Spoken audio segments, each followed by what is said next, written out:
Good evening. Welcome to the Township Board of Trustees Committee of the Whole meeting for Tuesday, January 8th. Mr. Massey, would you lead us in the pledge? Yes. Pledge allegiance to the flag of the United States of America and to the republic for which it stands, one nation under God, indivisible, with liberty and justice for all.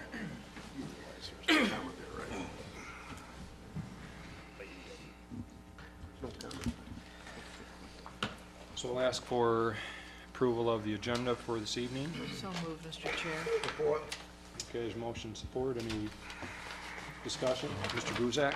Yes, I just have one adjustment that I'd like to go through in there somewhere where we have to amend the minutes for September 13th. Okay. Let's put that under the minutes when we get to that item that you have a comment on the 13th that we need to, Okay. December 13th minutes? No, September. Oh, September. 3rd. Yes. All right, well, let's put that.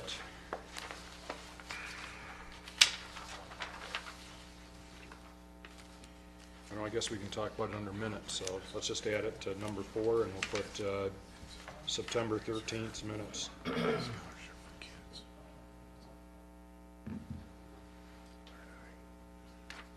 Okay, would you accept that change in the Yes. agenda? No problem.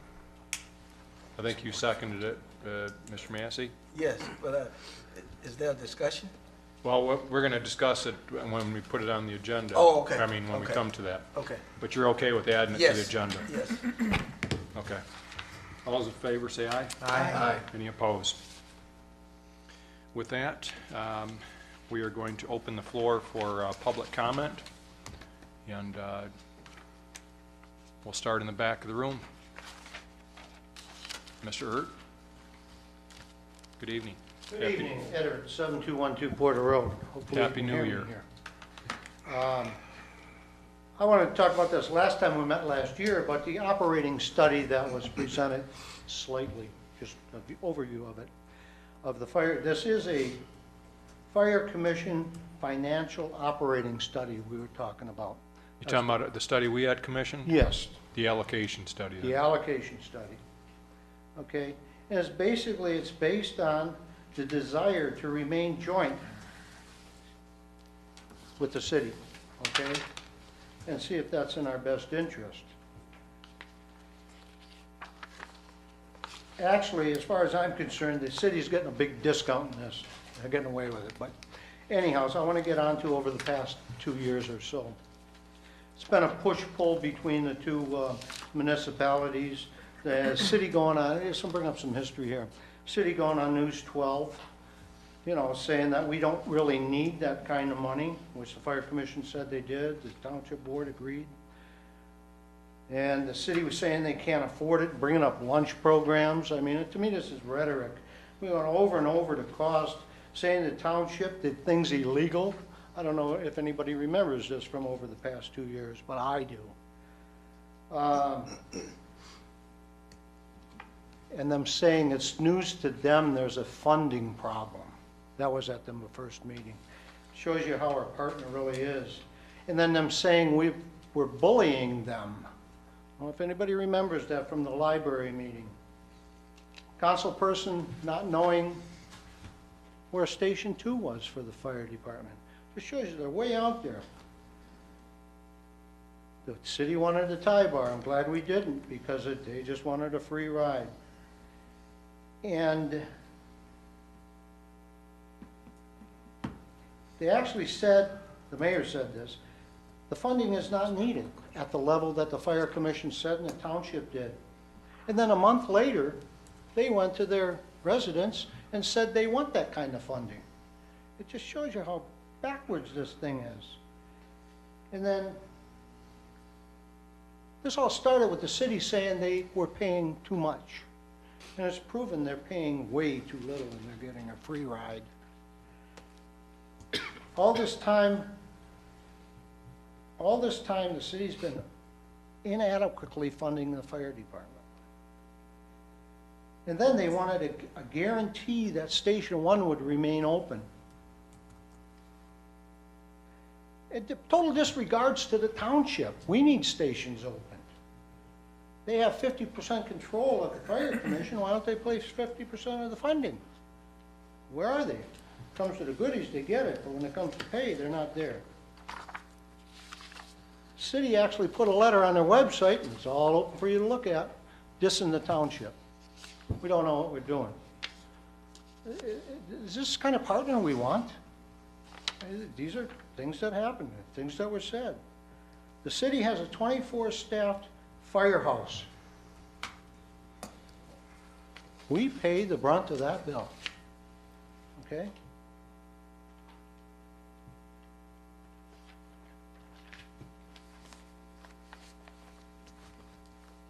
As far as I'm concerned, the city holds the township back from having a fire department. They inadequately fund us, they hold us back. We can fund our own fire department. I think we have enough money to do it. And we have enough people to do it. We have enough courage to do it. Could the city do that? No, they can't. They gotta hang on to us. Ask yourself, do we want to be a partner with them kind of people? Do the residents of this township want a partner like that? And I'm almost done. We know the cost of running a fire department in the township. And if we bring the city along as a partner, it should be of some benefit to us. Is there anyone here can tell me what a benefit is of having the city along with us in a partnership? Over the past 2.5 years, I've thought about that. I see no benefit to it. We say and I'm almost done. We say we're stronger together. That has no substance. None whatsoever. We say it. What makes us stronger together? Doesn't make us stronger together, I know that. It makes the city stronger because we flip the bill for them. There's no substance to that statement. The township would be stronger without the city because we could do what we want to do. We wouldn't have this monkey on our back. You just think about the last 2.5 years. I know the city is asking other municipality for services and the cost. Let them do it. Let them have their way. We're better off without them. I just wanted to say that, and thank you. Thank you, Mr. Any other public comment? Anyone else like to speak? Okay, with that, we'll close public comment and go back to the agenda of reviewing our agenda for a meeting on January 10th.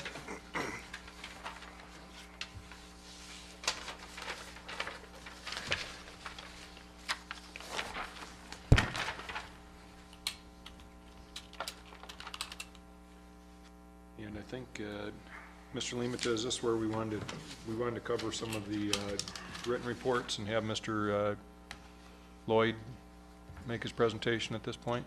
Mr. Lloyd, if you'd like to, just rather than keep you all the way till the end of that agenda. Did you talk to Trustee Mansour? I sure did, and we're good keeping the recommendation and the motion the way it is. Okay. All right, well, thank you. If what we're going to talk about here is the master plan selection, or the addition of, we have an addition, but the master plan selection right now. What I've done is put together a report for you in this regard, but what I'd like to do is just kind of walk through what we did here quickly and let you know how we ended up with the recommendation that we did. So you may remember about a year ago or so, we began the process of working on and looking at the master plan to make a determination as to what needed to be done and to what extent. From that time, we did move forward. We had a joint meeting with the board and the commission back in March of 2018, near the end of March. And it was at that time that we decided to move forward with the master planning effort. We hadn't budgeted for it at that time, at least not the amount that we were thinking we might have to spend at that time. And so as we moved forward in October I was authorized to prepare and distribute a request for proposals to solicit proposals for preparing our master plan, and the deadline for that was November 14th. We got 5 proposals. We formed a team for the master plan selection. It was myself, Mr. Dan Gellings, who's the chairperson of the Planning Commission, and Mr. Al Mansour, trustee of the board. We thought it'd be good to have a representation of both the Planning Commission as well as the board, and my own services. So from that, we reviewed the proposals. We then pared it down to the top 3. We were unanimous in that decision, and then we selected the top firm, which happened to be Beckett and Rader, and that was a unanimous decision as well. And that's what the Planning Commission is recommending to you. And that recommendation is based on the fact that the team that they brought forward was very competent from their written material, and they were very, I don't know how to explain it. I think maybe exciting. They were pretty energized, I think maybe is the best way to put it. And they were ready to go, and that's a big part of what we're looking to do, is to make sure we have a lot of energy that's going to carry us over the goal line. This firm also has been in business for a long, long time. They're headquartered out of Ann Arbor, and they have a couple of other offices. One is up in Traverse City, and the other is in Petoskey. An interesting part of this is that this will be a local Bobcat-led team. One of the primary persons working on this is a local graduate from a local high school, is now a professional planner. The team seemed very strong on their analysis, their GIS capabilities, technology, and they've got multiple awards for planning and master planning services from the past. And so the Planning Commission is in fact recommending that this body accept that proposal and authorize Mr. Limita to negotiate and execute a contract with them. And that's what will be on your next agenda. There's a report, and then I provided the final proposed budget page just for some additional information. But you did in fact ask that the committee make a recommendation, and they have, and they've done a very good job. We got it done relatively quickly and through the holidays, but it went well. There were really no hiccups in the process in getting it done, and I think things went very well, and I was very fortunate to have a couple of members of not only the board but also the Planning Commission to help with that, and it was very good. Good questions, good responses. And that's basically that report. I don't know, maybe Mr. Mansour has a number of things he'd like to add. Mansour? So sure, and I appreciate the opportunity to be on the kind of selection committee on that. It was a very interesting process to go through, and Director Lloyd really set the format up to make it easy for us to work through. So, as he mentioned, we narrowed it down from, excuse me, all the submissions down to 3, and I would agree that the Beckett and Rader recommended choice showed a level of enthusiasm and a level of creativity that really was beyond the other 2 who we spent time interviewing. So, in fact, they were creative in the sense that what they were bringing to the party was new and interesting, but also in terms of the way that they wanted to seek public input, doing things like going to the schools and kind of getting feedback sent to the kids' families that way. So in a lot of ways they were innovative. So they came in at about the budget. Mm-hmm. So in that respect, I mean, we should be pretty close here. And again, I think they'll have a good product. All the people would have had a competent product, but I think this one is going to be better for us, especially as we want to try and elevate ourselves to a premier community. What are you thinking in terms of time frame of start to finish on the master plan? It's going to take a year. Around this time next year, maybe a month or so later, maybe a little earlier. Just depends on how the data comes and the information goes. But it's going to take 1 year. Mm-hmm. And we'll get started fairly soon here. Right away. We'll be kicking things off soon. We'll get a lot of information out to you in advance of all of these activities. But make sure everybody knows prior to the kickoff and what it's going to involve. Mm-hmm. And who's going to be expected to participate. Okay. Yeah. And then you had a few other. One more thing I want to try to add, if the group is willing, and I apologize for this coming in late. As you know, we you may not know, but we just wrapped up our planning commission meeting, had our first meeting of the year just this past week as well, and at that time planning commission adopted their annual report. And we'd like to move that annual report onto the board. It's a process that we go through every year. It's simply what the planning commission has accomplished during this year, activities that they've gone through.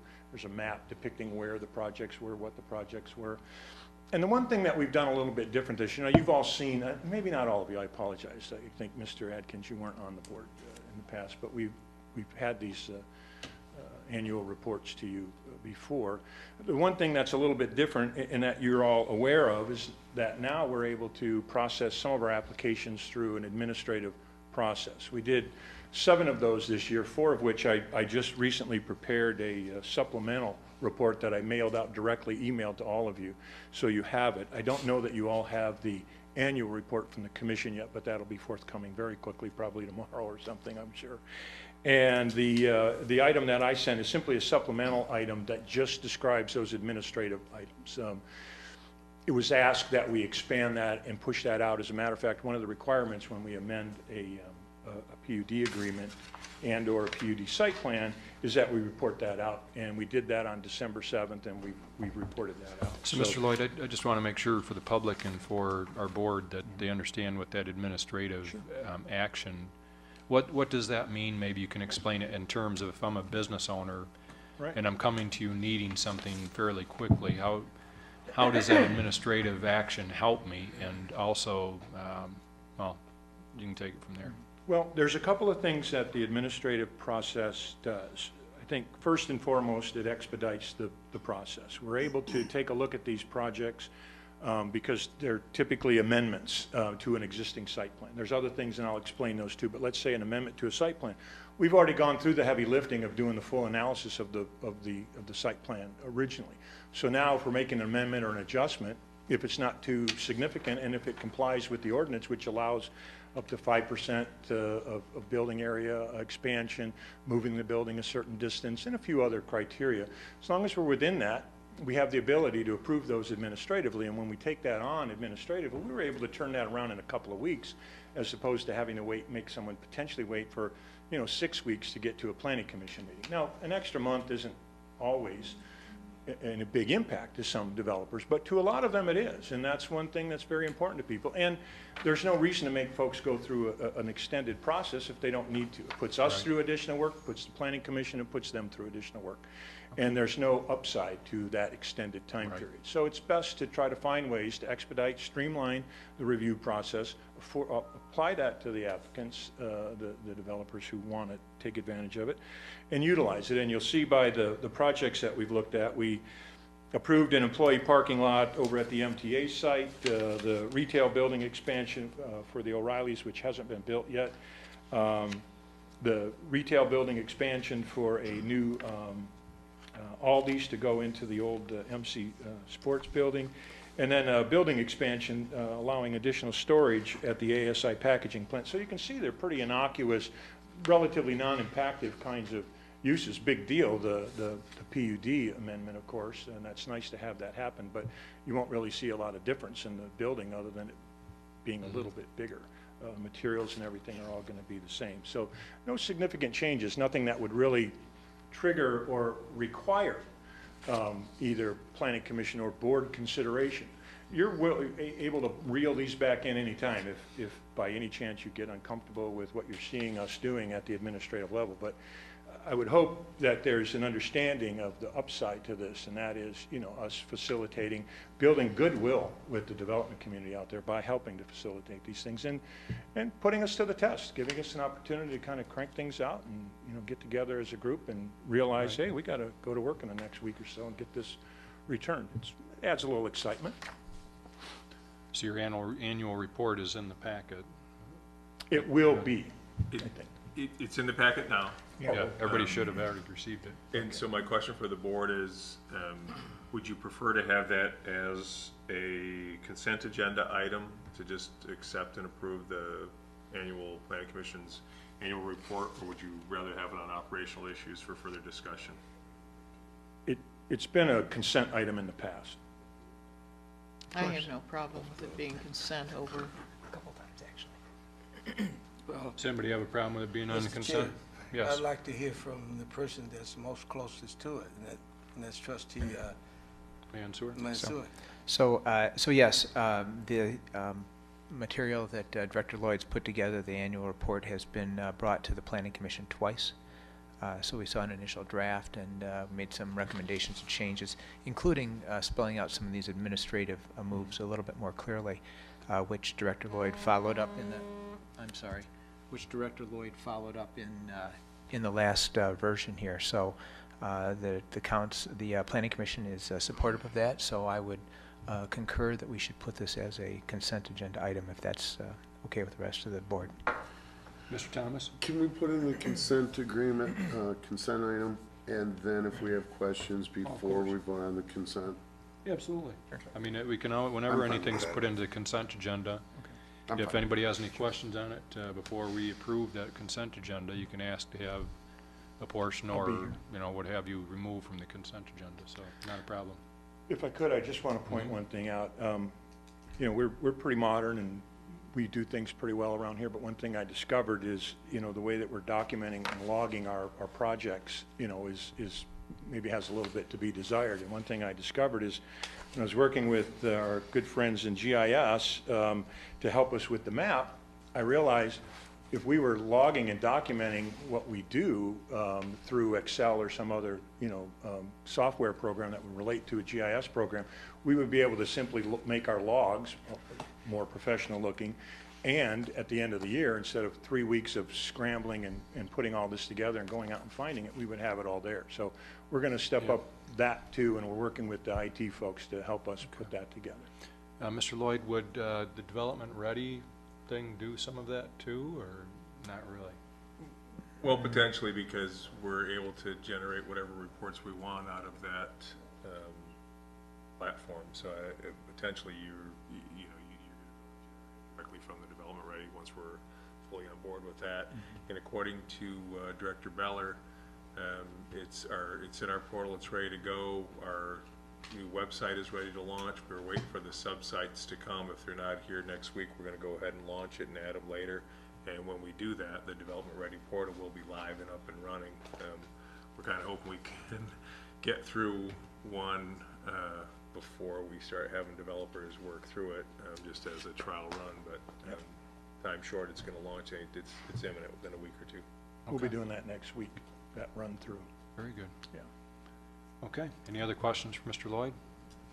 No, but I would like to add that the firm that we chose to work on the master plan also has experience in creating development-ready certifications. And they've done that with other municipalities, so that will also aid us as we move forward here to have a real professional portal for that. Yep, very good. Excellent. I've seen a few, I was in Mr. Lloyd's office earlier and saw some of the storyboards that they put together with the data showing a mapping of Grand Blanc Township and you know, the data that they're able to display graphically of, you know, how you could look at Grand Blanc and certain, you know, things, very enlightening in terms of planning, what have you. So it should be exciting. Well, we would like this to be a premier plan for this premier community, and that's the approach that we're going to take. Excellent. We like that. Thank you.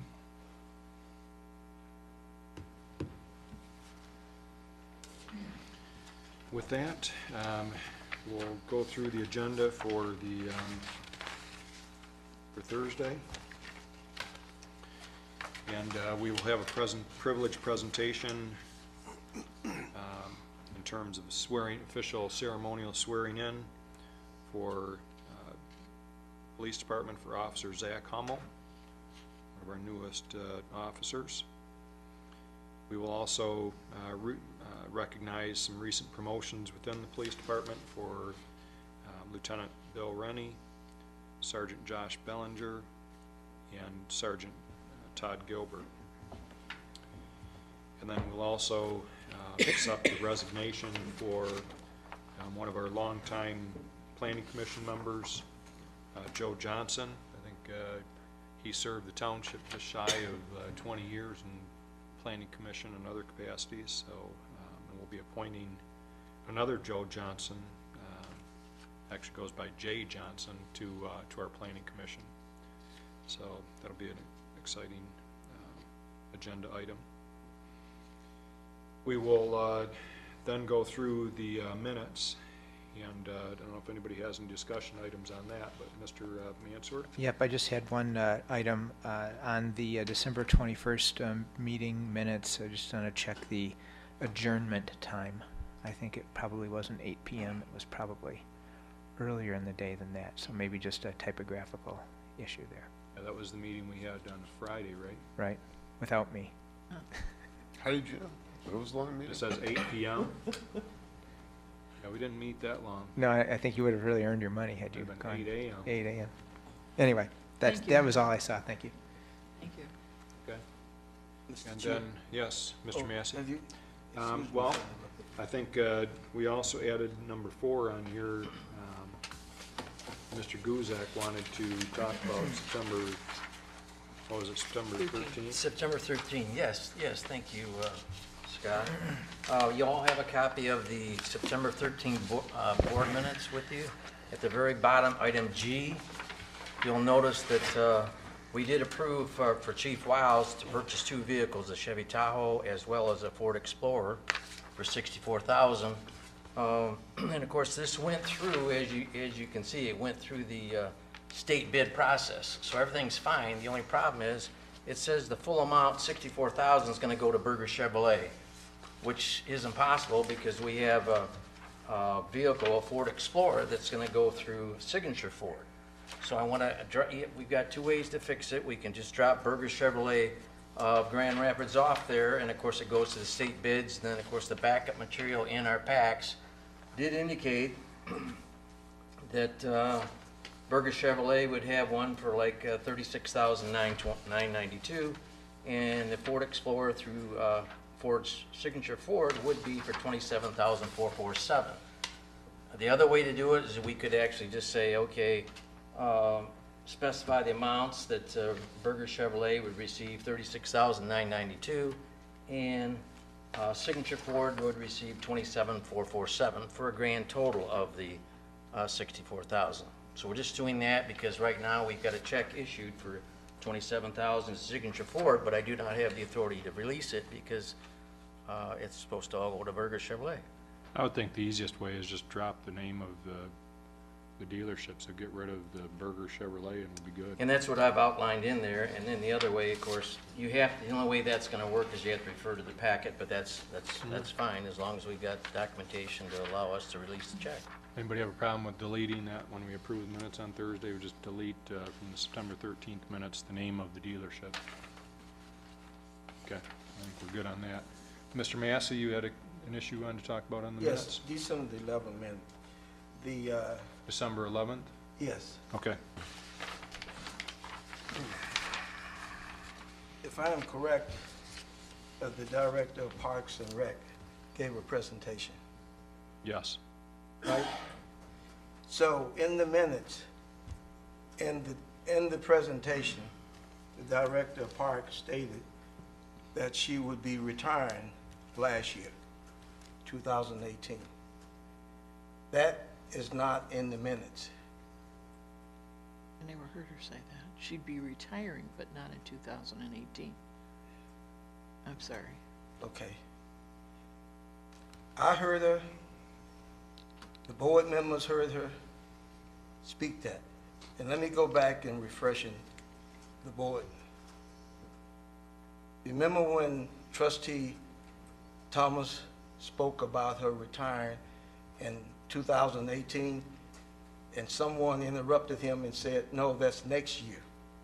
Yes. And this, if I recall correctly, if my memory served me correctly, I said, she actually said 2018, because she was speaking in 2018, she said, I am retiring this year.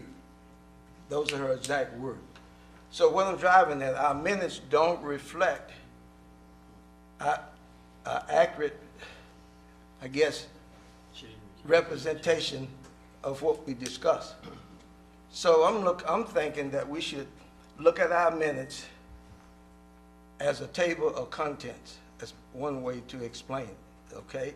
You'd have the subject matter, and then you would have something such as, for more information, refer to the video and auto recording. So what you're saying is there probably is too much detail in there in terms of, we didn't put this year in there or whatever was said. Yes, And so it could have said just Miss Edson made a report yes, and absolutely. leave it at that. That Miss Yeah. Edson made a report to the board and that's it. Because there was no action taken on a report, I don't believe. Yeah, that was her, Mr. Thomas? it was the budget. She was describing the upcoming budget we voted on. Well, we didn't vote on her items though. She just Yeah. gave a report. Well, then we voted them on Thursday. Right. What she was doing is, I think it was Trustee Massey, was questioning why the salaries were the same as the prior, or for 2018. And I think Trustee Massey, correct me if I'm wrong, was comparing, saying, okay, well, your administrative budget items are about the same, or they were a little bit less. And Director Edson on that Tuesday said, well, that's because I plan on retiring this year, and that's why the new director wouldn't be paid as much as I was. Yes. As you brought up on the Thursday meeting that. I brought up on the Thursday meeting about having a clean slate for the new director coming in this year we didn't want to leave that person owing a $13,000 bill to the Grand Blanc Township. But Director Edson on Tuesday, that was her explanation why the administrative fees Yes. or budget was less than it was for 18. Mr. Am I Chair, right? Yes, what I Mr. would like to see, if the board agrees with me, I'd like to see you get with the superintendent and come up with a outline how the new minutes should look if we decide to go that way. Well, I know, I looked at some minutes actually with Mr. Limita from another municipality, that, the balancing act is that, how much detail do you put in the minutes? We're gonna put, that Miss Hudson said she is retiring this year, and it actually meant 2019. Really no action was taken on it, so why should that even be in the minutes? But Or it's just a personal comment. basically, the only thing that need to be in the minutes is that she made a presentation and explained her budget needs. I think the problem that we run into on these minutes frequently is even this Berger Chevrolet.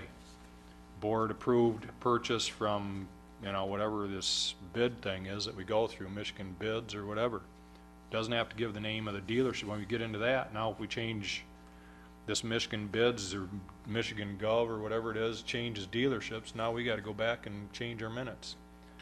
I don't know that the detail that we're putting in there is needed. I think anybody wants to get to the granular level of our discussion can always resort to our video and find out, the detail. But I think, that some of the best minutes I've seen for organizations have the motions that were made and whether they passed or failed. Motion Yeah. made, seconded. Yeah, well, I mean, the detail on the motion, what the motion was, and if it passed or failed, and that's it. And then you don't get into, hey, you put what he said in, but not what I said. Are the minutes in our Mr. packet Thomas. right now? What's that? Supervisor Bennett, are the minutes in our packet? Because I can't seem to find them. Are they in our packet? Yes, What, they're in there. give me a page number if anyone's there. Actually, one of the easiest ways, are you on the Yep. website? Yep. You see those 5 bars in the top left No, corner? I'm on our packet that Director Beller sent us. Yeah, oh, you're not on the Are you website? on there? Is It's anyone- page number You sort of 6. scroll down from the Page agenda, number the first thing 6. you'll hit is the minutes. Scroll down from the agenda, and the first thing you'll hit is the minutes, so you'll be able to Yep. see. That meeting in particular is on page 6 for the Parks and Rec. Supervisor Bennett, I had, just to clarify, at the beginning of our terms, I thought we were, and correct me if I'm wrong, that Clerk Lane was doing the minutes and then she would send them to Attorney Laddie, and then Attorney Laddie would do the corrections and send it back to Clerk Lane to send to us. Is that still continuing? No. That was never, we never did that. Yeah. My thought is that Clerk Lane prepares draft proposed minutes, and then she sends them to the board for your review, solicits comments back, and then you'll discuss those comments at the board meeting where you adopt the minutes. And during that, at the beginning of our term, I thought we were just gonna put the bare minimum in. That's my suggestion, and I've said this to you before. You guys act in three different ways. You propose and adopt motions that speak amongst yourselves and that adopts policies and that deals with the people in the building. You create ordinances that basically have community-wide impact, and then you have resolutions where you essentially make a declaration for the benefit of the public or another public agency. And my personal thought is that your minutes should just reflect the adoption, the motion, any sort of discussion or deliberation, and the adoption of a motion, a resolution, or an ordinance, and be done with it. Because otherwise, if you take this to an extreme, then get a court reporter in here, create a 400-page transcript every time, and try to wrestle with that.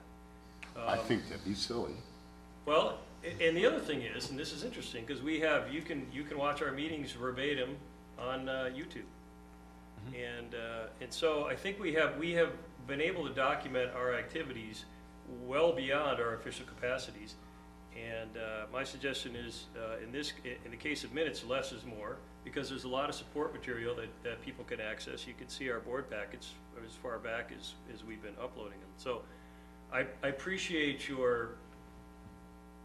the desire to have accuracy and detail, but I personally feel the less you do with your minutes, the better off you are. Well, the other benefit to having less is more is the ability to locate things much quicker. If we're going back 3, 4, 5, 6 years to try and find what a resolution that passed or, a particular issue, there isn't as much to weed through, I believe. I don't know, but Mr. Chair, yes. I think going back to Trustee Thomas's comments, is that when we came on as new board members, if I'm wrong, correct me, we didn't have the system as accurate as it is today. We have updated our video and recording system since then. So now we're more proficient than we were when we first came on as board members. That's a good point. Yes. Yep. So if we're gonna spend thousands of dollars on a new system, and then we're gonna rely on the accuracy of someone's memory and something else that I should bring out that Clerk Lane said.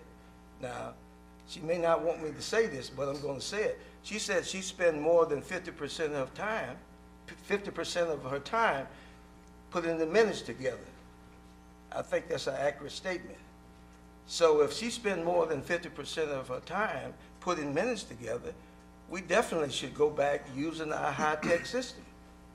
That's my argument. Well, we're using it, but I think what we need to do is probably review and cut back on how much we're putting in. Mr. Atkins? I'm not sure that anyone here wants a real detailed meeting minutes, but I do know that we are a little more sensitive to certain material, certain information, one being joint agreements with the city and how that impacts us, one being independent commissions or boards and how we've talked about that for the last 6 months at about every meeting. So I think when you have an employee that's a director that's independent of this board, kind of announcing their retirement, I think that is very important information for planning and whatever it may be. Whether or not Ms. Edson was referring to a different date or not necessarily 2018, I do think that that is very important information due to the sensitivity of the things that we're facing in the future. Yeah, that particular point probably would be. Mr. Mann, sir? I would add that if we are going to start to really reduce the content of our our documented meeting minutes, then that means that we're going to be, for record, for context, be relying more on the recordings, the video and audio recordings. So we need to have, I think, some way to archive those.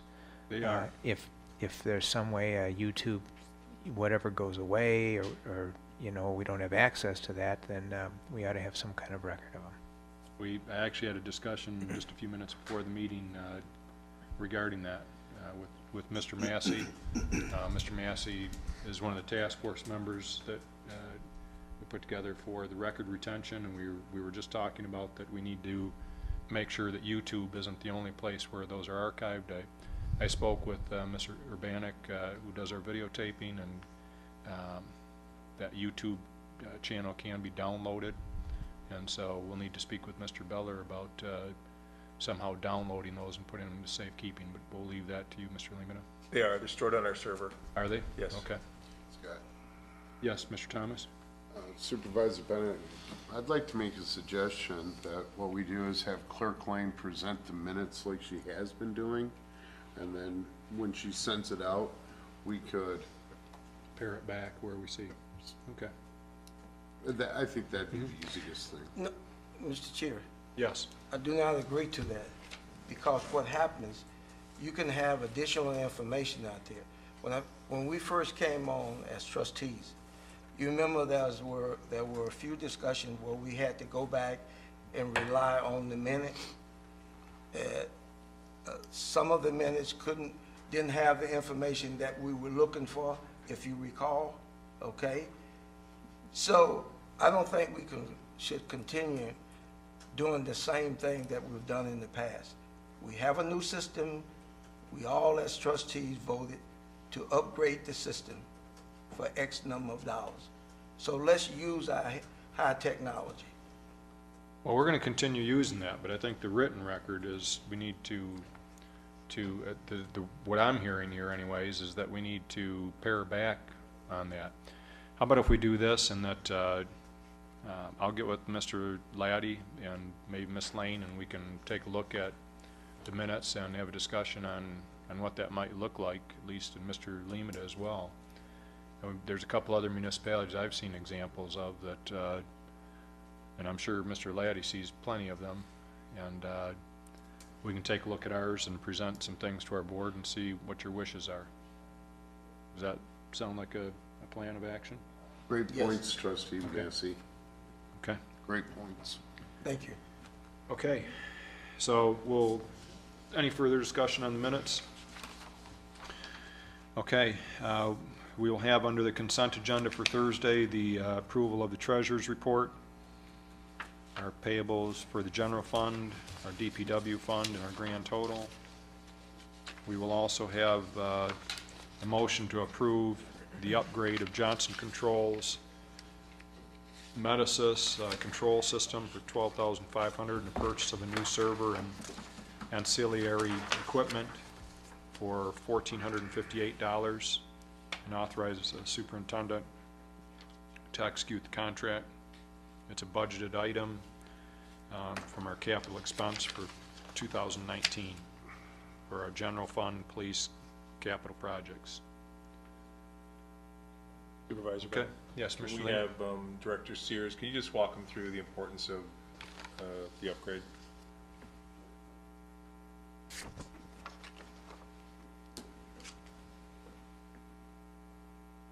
Good evening, everyone. Good evening. I've outlined it in my memo that's before you. The Metasys system is basically the brains of the police headquarters building next door. It controls the HVAC system, some air quality systems. It also controls some pumps, sewage lift stations, and the security gates, and some security camera functions, I believe. The system we have now is original to the building, which was built in 2007, and it is quite outdated. I outlined in there some technology issues that we're having, including we can't update the Java versions on the computers that use this program, because otherwise Metasys won't work. As you probably know, if you work with computers, Java, runs a lot of different programs, and it creates quite the burden. So we have to have a specific computer in my assistant director's office on his desk it's basically only useful for this program. So the need to upgrade this system is pretty urgent. Captain Bowserman right now at the police station controls the HVAC system in this program, and he does not have access to it. So my assistant director, Mr. Boggs, has been having to do all of that work. We're not receiving any alarms or anything for the HVAC system. So it's an urgent need. That's why I wanted to bring it to you first thing this year. The Medisys system is proprietary to Johnson Controls, who put in the HVAC system in the police station. All of the sensors, thermostats, and controls are all their own equipment, and there's no other programs out there that will run their stuff. You can use another company's program, but it has to sit over top of Medisys no matter what. So the need here to upgrade it is urgent. I can answer any questions you might have. Of a technical nature, I'm not quite the expert on it, but I can try, for sure. Mr. Director, Yes. what happens when the system malfunction? Well, we have had it malfunction, and it messes with the air conditioning and the heat, and I'm sure Chief Wiles could tell you that we've had some issues over there, especially this summer, with some humidity issues in the basement. Some set points were changed or were altered, and we didn't know about it because it didn't alarm to us. We had some firearms rusting down in the basement.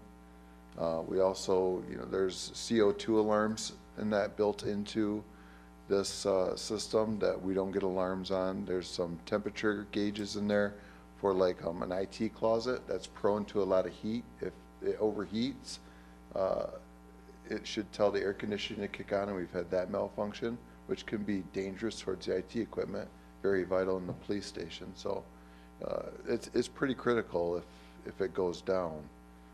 There's really no fail-safe for it. The units kick on, so like the air conditioning units will just run constantly if this goes down.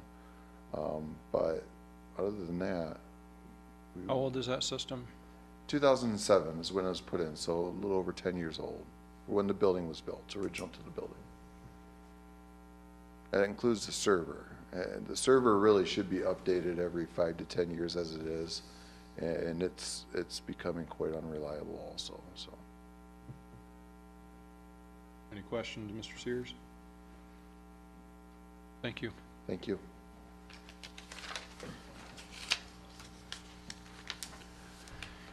Next item on the agenda is under future positioning. The board will discuss the MGT Consulting Group Fire Department financial operation study in preparation for the January 22nd presentation by MGT. Supervisor Bennett? Yes. The update to the agenda that came out this afternoon under the consent agenda under C, the treasurer did provide his third quarter investment report to the board. I wanted to make sure that you guys had that and saw that. Mr. Chair, I have a question. Yes. Mr. Massey. So, since our investment is under scrutiny here at the township, and we have third quarter information, how long does it take to prepare this information? It takes a long time, and normally we are a quarter behind because you can't always get the information from the verbiage that's in the front. So it's always at least a quarter behind. But, help me out. Treasurer. Certainly. Help me out here. What information in this report is pertinent to us? Basically, all the investments, which is the investment stuff, which shows all the investments, the type of investment, the date, and who it's being purchased with, and that information. But all you do is go in on the computer, do copy and paste, right? That's part of it, but yes. I mean, I don't do the actual verbiage from the, you know, the economy and market update. That's this particular one, because I had difficulty in finding one. They keep changing. Came from J.P. Morgan Chase. Okay? So the first couple pages are from J.P. Morgan Chase. Okay. So how many days does it take you to prepare this? It takes a long time because you're transferring numbers. You can see on pages 3, 4, and 5, and 6, there's a lot of information that has to go in there, and then you've got to go back through and update all your analysis as far as how the bond ratings, how the Kroll bond ratings of our banks is being, that has to be adjusted.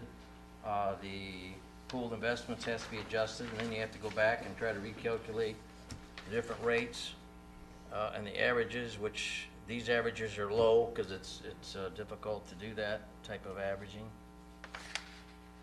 Well, I guess my question to you, do you follow this daily or weekly,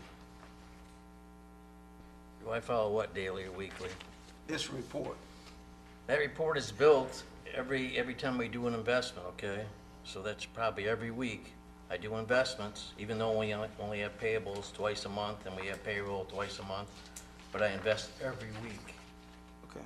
Okay, and so I do, it is accumulated, and then I go back into my target analysis calendar to transfer it into this calendar, so.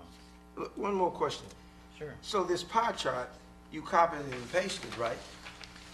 Well, I have to change the percentages, okay, because those change every quarter, right? I mean, I'm with different banks. I mean, I'm with the same 5 banks and the 6 pooling investment, but the percentages has changed every quarter. It changes because some banks, their rates go down, and so when I can, I adjust it and take it out of that bank and put it into a bank that's paying higher. But I still try to keep a balance of all 5 or 6 to try to keep them, you know, not over 25%, and try and spread it as much as I can to give me the diversification. Okay.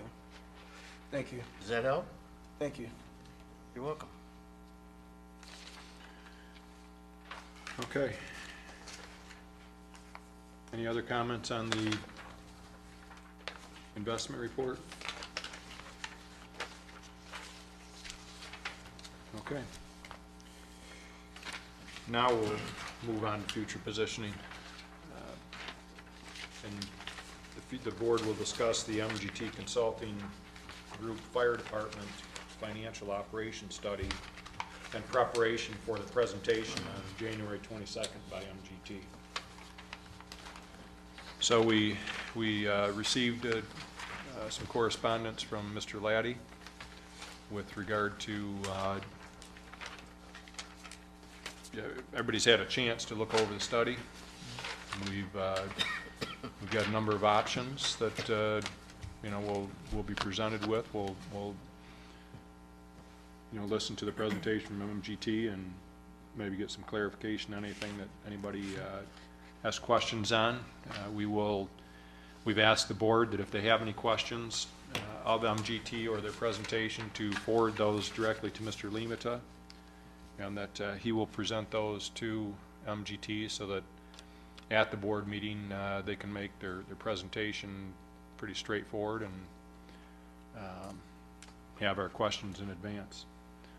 But with that, Mr. Laddie, would you like to talk about your letter a little bit? Well, I'm happy to do that. My letter followed some comments by Mr. Lehman, and I don't know, Mr. Lehman, would you want to kind of kick off the discussion, or you want me to That's fine. jump in? You know, the information that I sent to the board really had to do with just providing some background so that we're comfortable with the financial operations study that we got from MGT.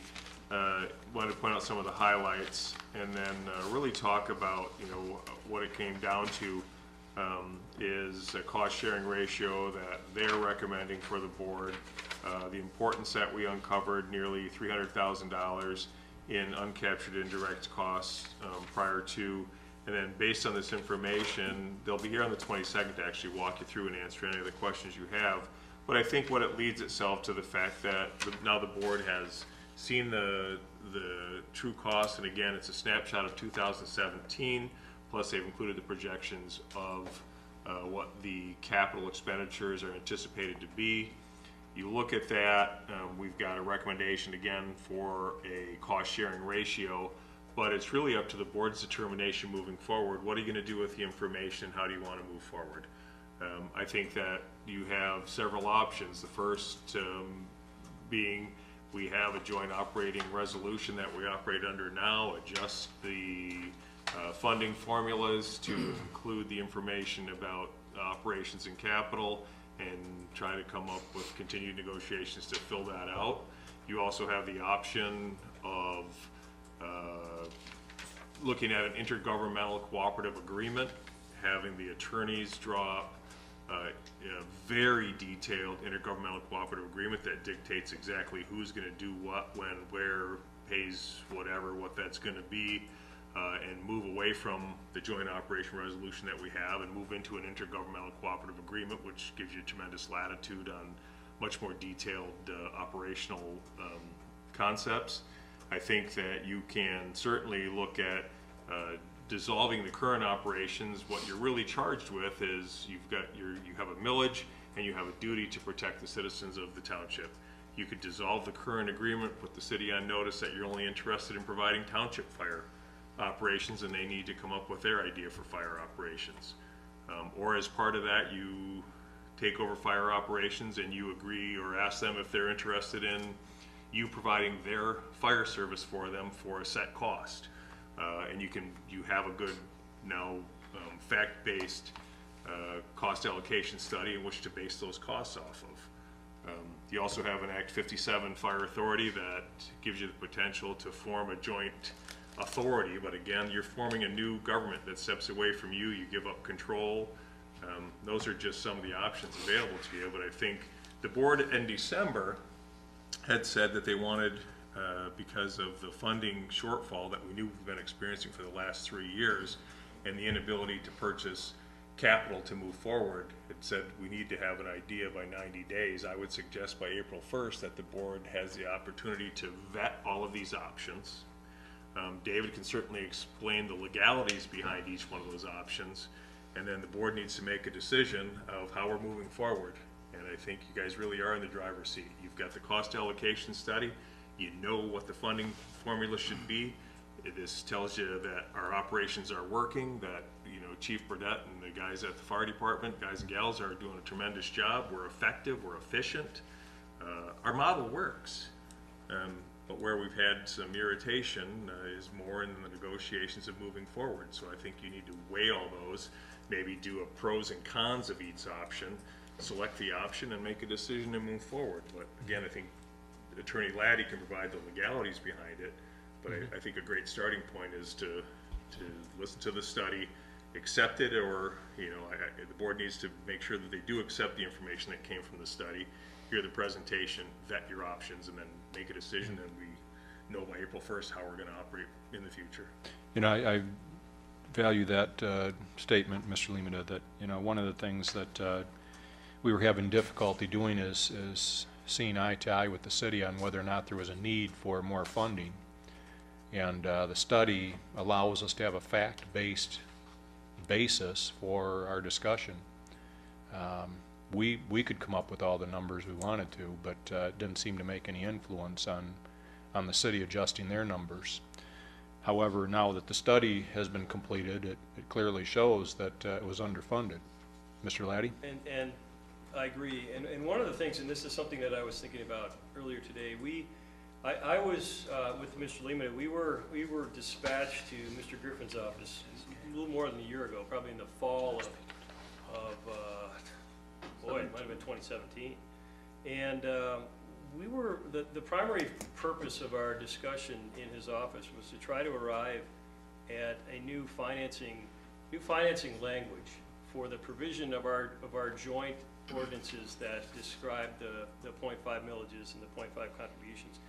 And we have that piece of the puzzle right now, because and you all know the history, the back and forth, the discussions regarding where do we stand with our current situation. And we have an Act 33 resolution that I made reference to.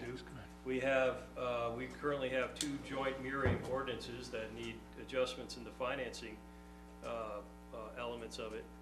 But as Mr. Lehman points out, you have a number of different things to consider now, because however you feel about that, about the process that has brought you to today, you need to decide what the best method moving forward is. So the one thing that we definitely need to do is at the very least, you have to consider language that would reword the financing portion of our existing ordinances.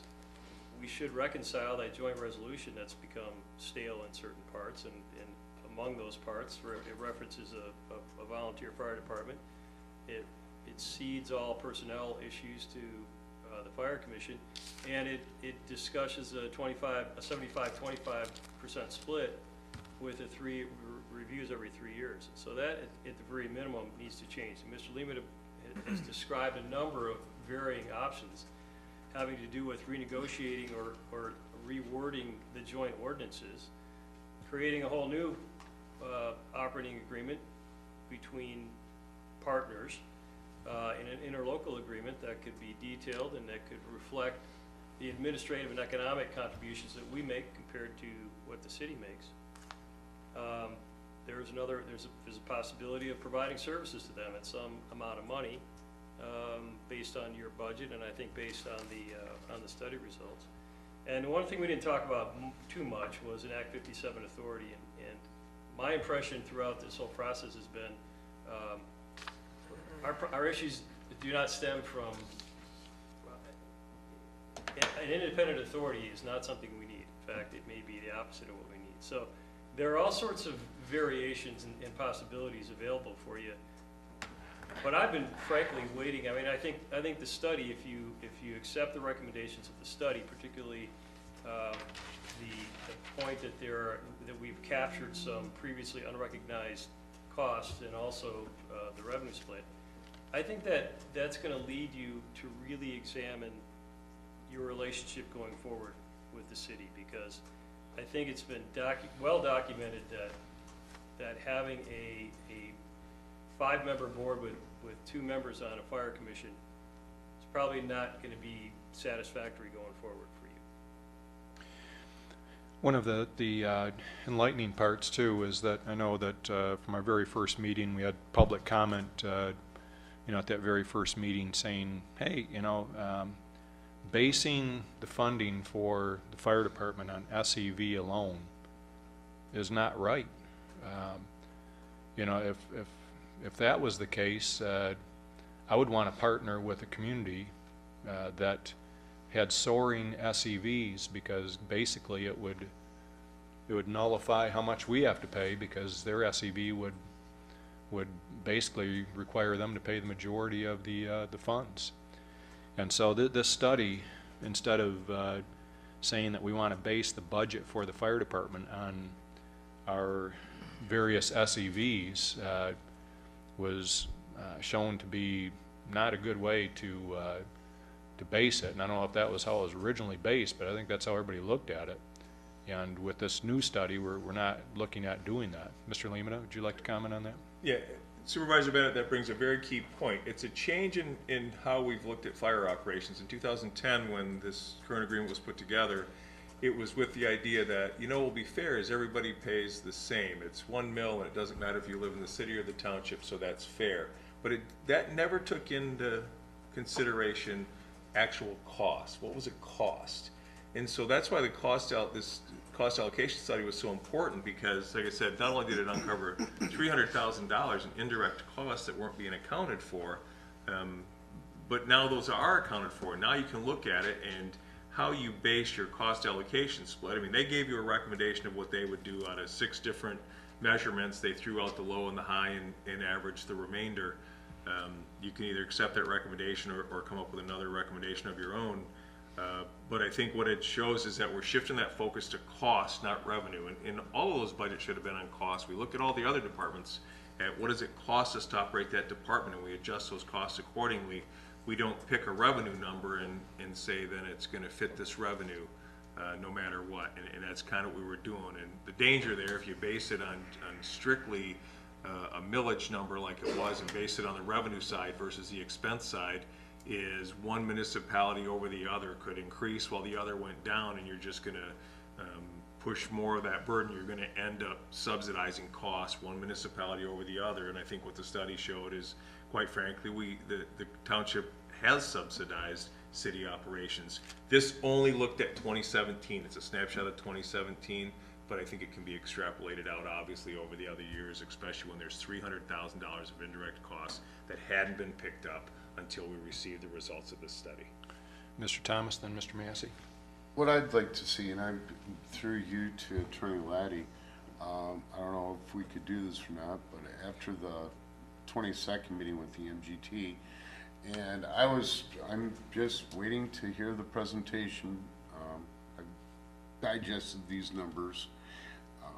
Would there be an issue with us calling a special open board meeting just to discuss this, our options? Certainly not.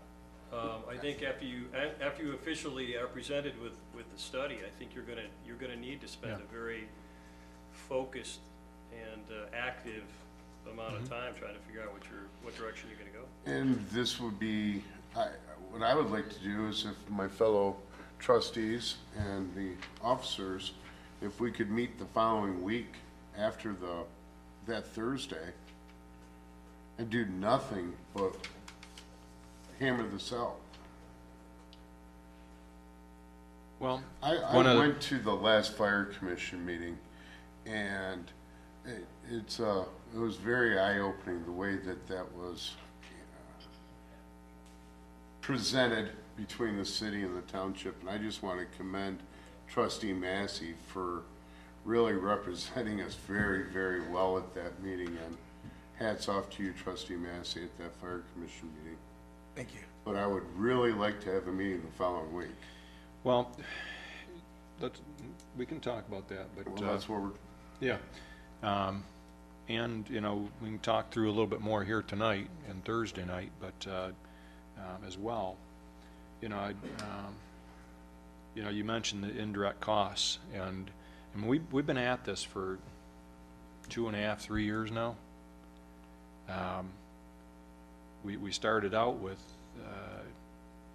not seeing eye to eye that we even needed more money. I'm not sure that we've even gotten to that point yet, but the bottom line is that it's taken us quite a while to get to this point. And I believe, I don't know, we haven't polled their board, but I think the study that we have, everybody has faith in the content of it or the results of it. If we don't, please speak up. But I'm not sure that the city has that same level of confidence in the study, from what I'm understanding, and that they're going to have a better study or something like this. So I'm not sure we're even at a point where we both say this is the study that we want to base our costs on or what have you. But I think our board has that understanding that we rely on this data.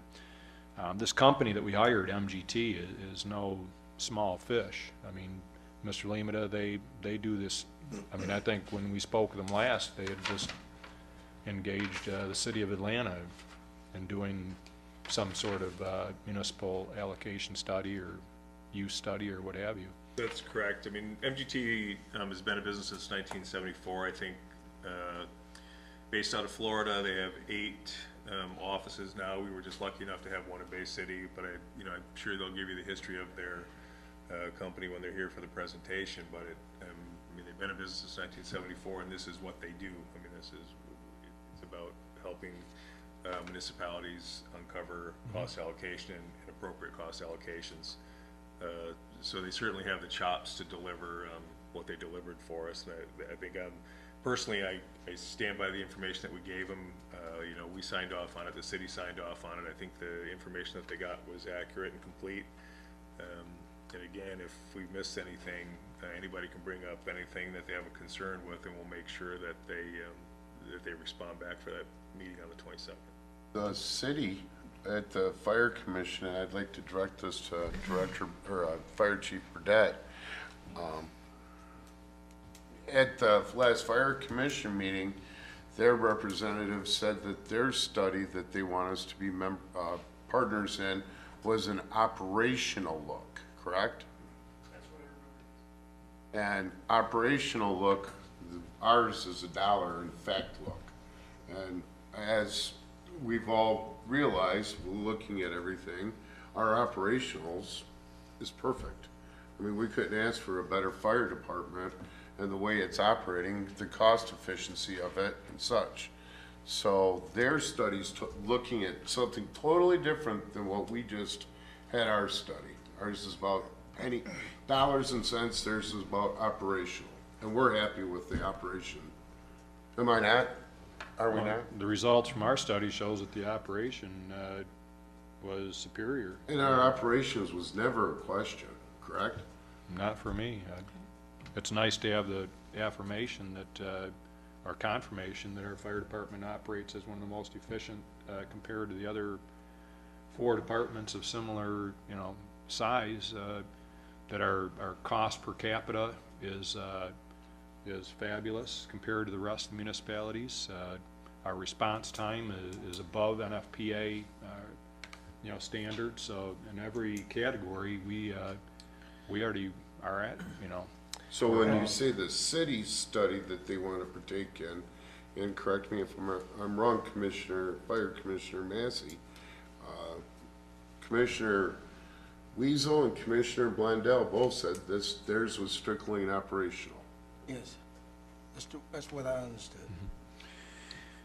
Well, and we need to make our decision based on what's best for our residents, obviously. Mr. Massey? Yeah, just for the record, Mr. Chair, when you said Atlanta, you mean Atlanta, Georgia? Yes, the Okay. city of Atlanta, Georgia. Yes. Mhm. Okay. I mean, that's just one. I imagine they do thousands of these, so. Supervisor Bennett? Yes. I just might add that we've gotten some independent affirmation of that via the reduction in our insurance rates. So even without the study, I think that there's plenty of evidence that the operating model that we're using, the staffing and the leadership is really delivering results for our residents. Yeah. And I think, Mr. Lehman, as you stated earlier, that the operations, Mr. Mansour confirming, but really the sticking point has been trying to bring the city council along that we needed greater funding. My concern is the nimbleness of our decision-making in the future, that we may have the need in the future to change where our operations are based out of, or whatever the case may be. I'm just saying that there may be changes that are required in the future, and if it took us 2.5 years to come to the point where we agree that the fire department needs more money, and we haven't even agreed that on what that amount's going to be, as far as who contributes what, but I'm not sure how long it would take to come to other decisions. So that's my concern, is the nimbleness of our decision-making by having this joint operation. So We have a growing township. We're making plans for a DDA that could have, upwards or more of $500 million in development. It may require, with that kind of growth, some changes in how we operate. And if it took 2.5 years to get to the decision point that we need more funding, how many years will it take us to make any other decision? So that's where part of my concern lies as well with the current agreement. I would ask this, Mr. Laddie and Mr. Limita, would it be possible for you to put together the pros and cons, or kind of a SWOT analysis of a couple of the options that you presented in your correspondence? Sure. Yeah. Because there's a couple of them that I would have on the list. I don't know. We already know the pros and cons, or the SWOT analysis of our current agreement, of having a joint ordinance, so I guess we don't need to do that one. And Act 57 is something that I really don't care to look into, and I know our board's discussed, I believe, in the past, and didn't have any appetite for that. So that leaves 2 others. Would it be possible to take a look at those 2? Sure. And put together for the meeting on the 22nd, which would be when we would have the presentation by MGT, And Mr. Thomas, we would be presented with the information from MGT along with any questions that our board would have. I'm not sure what's going to be on the agenda as far as other items, but what I would suggest is that we go through that SWOT analysis or that pros and cons immediately following the presentation. And we set a deadline of April 1st for coming to a decision at this board level for what we're going to do. Because we have put on hold capital purchases for a number of years now. Our fire equipment is getting to the point where we can't wait any longer, that we need to start making some major purchases. Those purchases take, what I believe, Chief, 15 to 18 months in some cases. Yes. So we need to start ordering equipment. And by April 1st, I think we said that, which is 90 days, as our deadline that we've set, that we want to have a decision made. So I think pending that meeting on the 22nd, Mr.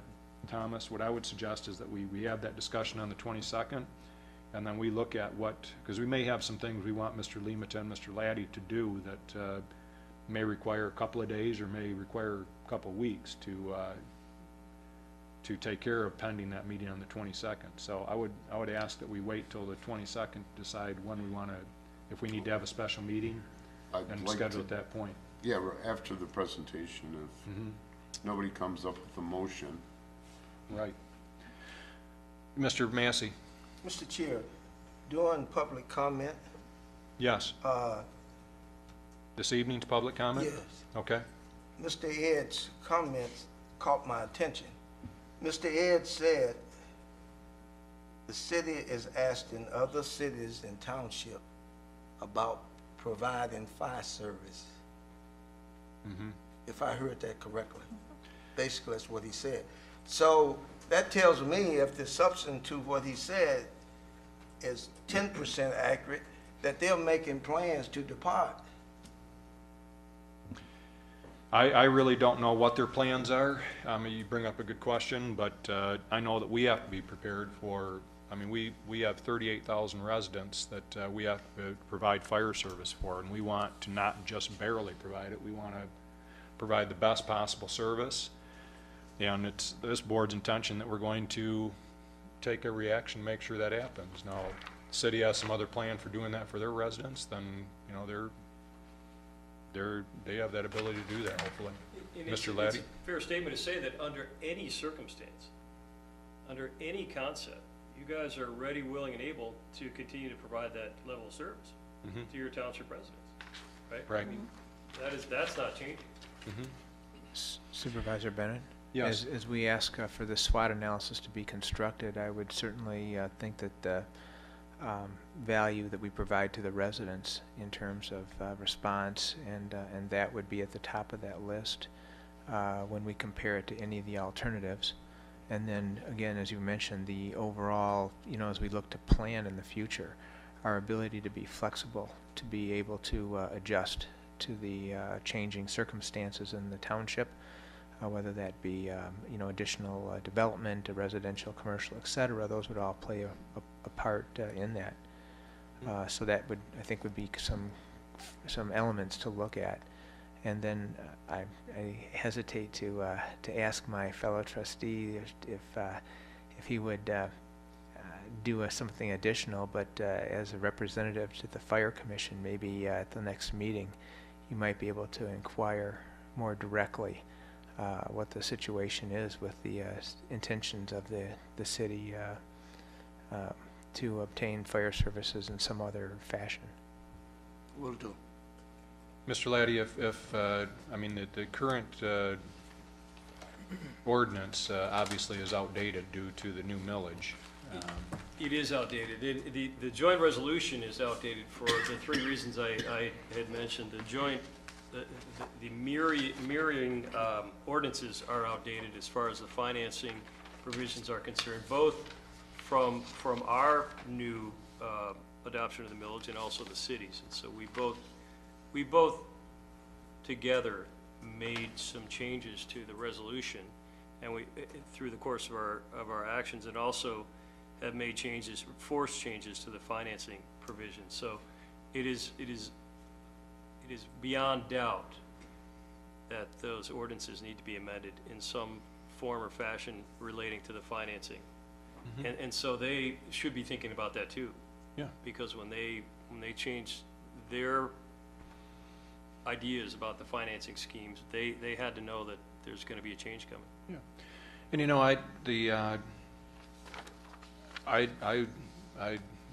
that's fine if the city is looking at what all their options are. We need to explore all of our options as well.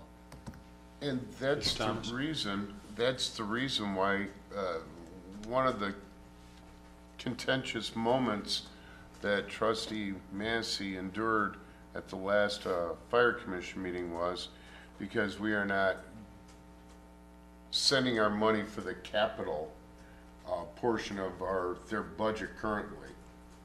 And the reason is because the agreement's so out of date when we said we're not going to do that until we fix the ordinance, because the ordinance right now is null and void.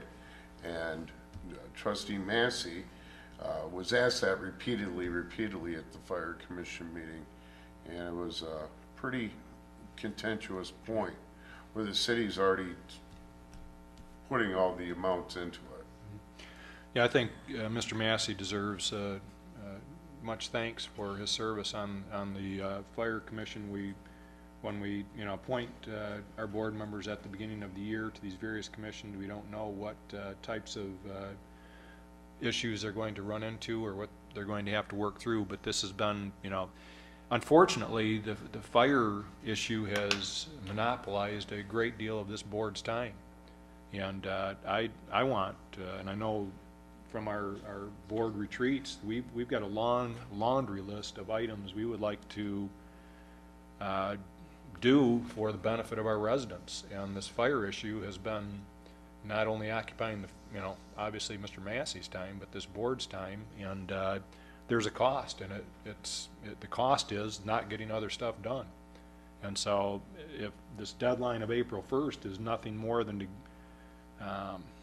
get fire trucks ordered, it also is so that we can move on to other business. We have many things that our residents want and need, and this board intends on getting to those issues. Seems like a lot of Mr. Massey or Mr. Mansour? So with that being said, we've got a plan for the Fire Commission. Maybe we can move on to the rest of the agenda.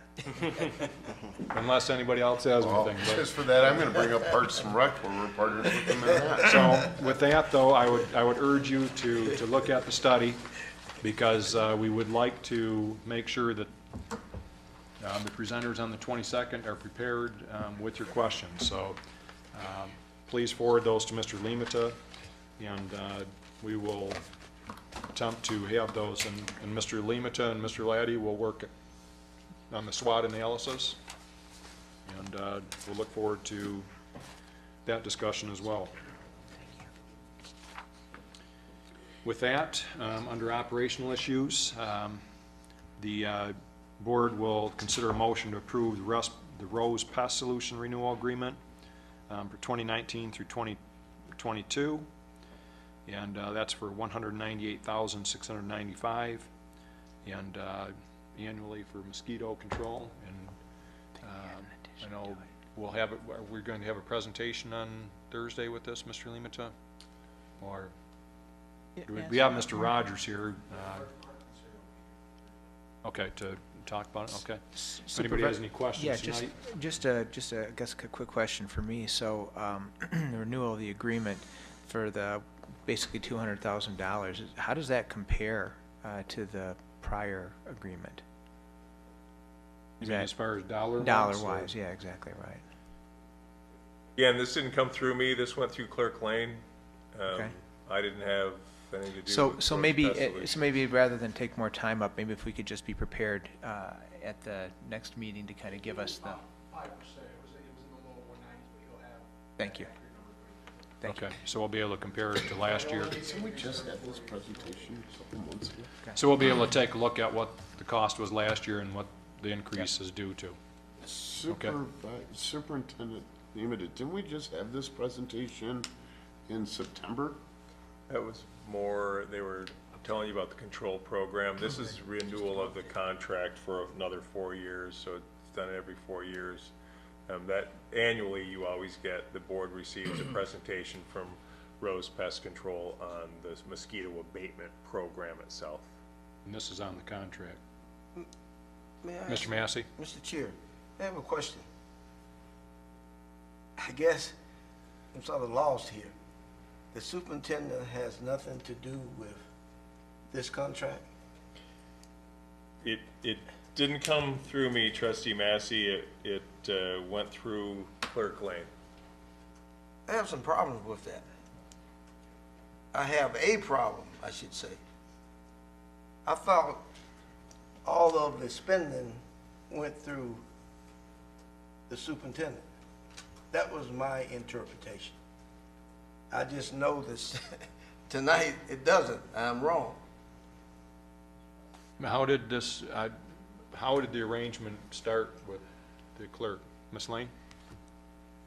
We looked for an old contract, sent the old contract and to Rose Pest Solution, and they filled in the amounts. But I mean, Mr. Massey's question is more of a governance issue in terms of operational issues. Obviously, mosquito control is an operational issue. And why is it that Mr. Limita wouldn't be bringing this issue to the board instead of you? Well, I assume he is because he got sent the contract that came from Rose Pest Solutions. To the clerk, I saw it in the O drive last week when I put the agenda together. Clerk Lane sent me an email in December saying that the contract would be on the January 10th agenda. I didn't have any contact with Rose Pest as far as... Well, let's correct that so that in the future that comes through you. Well, Mr. Chair, Yes. let me interrupt you for a moment, if you don't mind. Yes. I'd like to rectify this now, before we agree on anything. I would like to get this rectified right. I mean, at the next meeting. When I say right now, I'm referring to the next meeting, okay, which is the 13th. So you want to take this off the agenda? No, And add no. it to next? What I'm saying, Months. this is an operation issue, and it should be in the superintendent's lap. That's my personal opinion. Well, it's our policy as well. I mean, we charge Mr. Limita with running the operations, and this is an operational issue. So why would we violate our own policy? Right. I'm not sure how we rectify it right now, other than... Why it hadn't been signed? So Right. Well, Supervisor Bennett, yes. just a suggestion, maybe we could add the typical verbiage to the end of this. Ask superintendent to execute the documents, et cetera, et cetera, et cetera, and that might make it more, look like our normal operating issue contracts. Mr. Laddie, is there anything that would prescribe that the clerk and the supervisor have to sign this, or can this be something that the superintendent signs off on? The board acknowledges that the superintendent has the authority to sign this contract, then it can be done. Okay. So the only other item that I have here, again, just in complying with the rest of our policies, is, you know, has this undergone some kind of bid review, some kind of, you know? Well, I don't know about bid review. We've used Rose for a number of years. We had somebody prior to them that didn't do anywhere near the job that they do. I'm not sure there's very many companies do we need to actually. waive the typical rule on anything over whatever $1,000 it is, goes out for? Mr. Laddie? Well, I think you can argue that this is a service contract, and that you're not required to bid a service contract if you don't prefer. It's fine. Okay. All right, we will ask that we change the motion to read to have the superintendent execute the document. Mr. Thomas or Mr. Atkins? I agree with the fact that it's a service contract, but I know we're going to see the numbers soon, and if they have gone up 5%, then I do think that anytime there's an increase, it's not necessarily just a service contract. You almost need to go out for bid. This is a pretty big dollar amount, so it's not really an extenuation of a service contract. Unless it was the same amount of dollars, then I could see that. But if there's an increase, there should be the painstaking process of collecting another bid or two, keep everybody honest, and do what we're here for. Part of it would be, is there anybody else who can provide Quality service. township-wide service? It's not something that we can just pull out the phone book and find somebody either, so it's, and I think once you see the presentation too, you'll see, I don't know, the presentation that we had in September details the mapping that goes into this and the historical information that Rowe has on our township that nobody else would have, that they would be starting out from scratch. So for example, I have I'm not sure if it's a municipal or private drain in my backyard that I'm not even sure the township really knows about, but Rose does, and they know where every pond and pool of water is in the township at this point. Yes, Mr. Massey. Mr. Chair, I have a question for the superintendent. Will you have adequate time to respond to our questions at the next meeting, since we are giving you the authority to move on this, or do you need additional time? I can answer the questions as far as, I mean, we knew it was going to be in the approximate 5% because I reached out during the budget process to ask for budgeting purposes if they had any idea where the renewal would bring us in, and got the information back. So I knew that was going to be in that 5% thing. So I can compare that just to make sure that it's still within that 5%. I'm assuming that it is. As far as putting out, if you want to go out again, your purchasing policy gives the superintendent the latitude to use competitive negotiation for service contracts. It's not purchases. We're required to bid purchases, buying a truck, buying something. The purchasing policy gives the superintendent the latitude for competitive negotiation. Instead of sending out RFPs for how many companies can come in and do it, it would be to look up, the process would be to look up how many companies can provide similar mosquito abatement services, and then go through an interviewing process, much like just interviewing them down, like when we changed labor council last year, a couple years ago, where we interviewed different labor attorneys, firms, until we selected one and moved it forward. It's very specialized. They're all over the place. It's about finding one that works for us. Rose Pest Solutions has done, by all accounts, a fantastic job in Grand Blanc Township. And a big part of it is they know when they program every year, they know where the typical wetlands are, they know where the ponds are, they know where the catch basins are backed up at, and they treat those things accordingly. It's one of the reasons why we've been so successful with them. The 5% increase, I think, is well within line. They held their price for 4 years, and it's the first increase in 4 years, and you're looking at 5% based upon just the inflationary pressures, seems to be in line.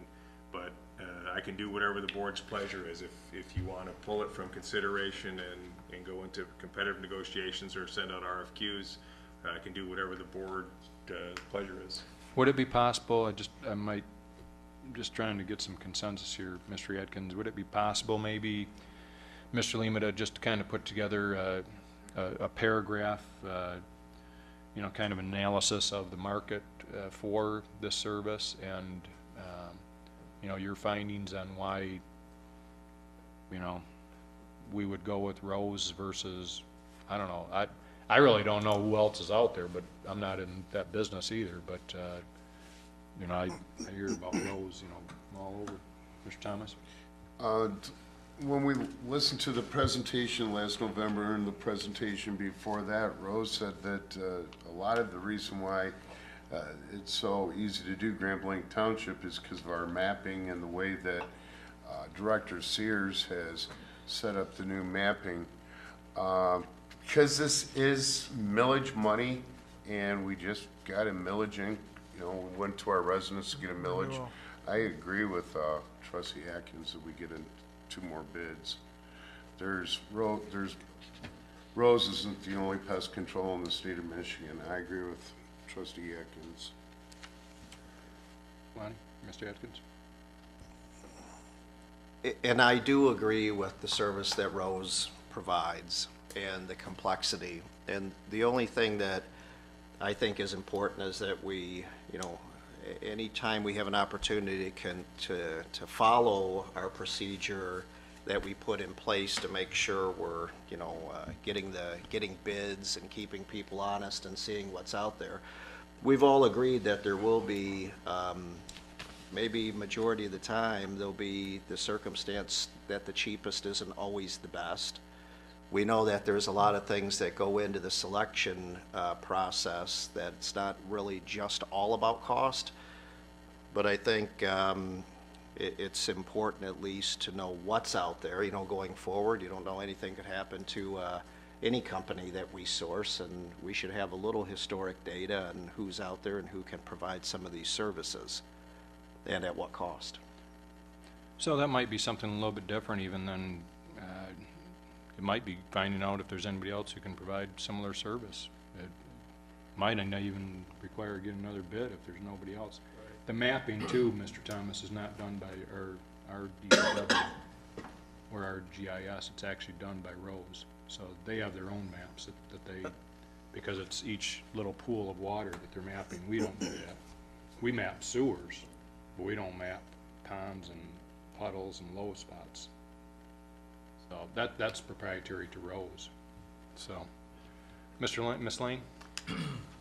For the board's information, Rose has been doing this service for 15 years, and it's public knowledge how much we have levied for, we have the voters' approval to levy for the millage.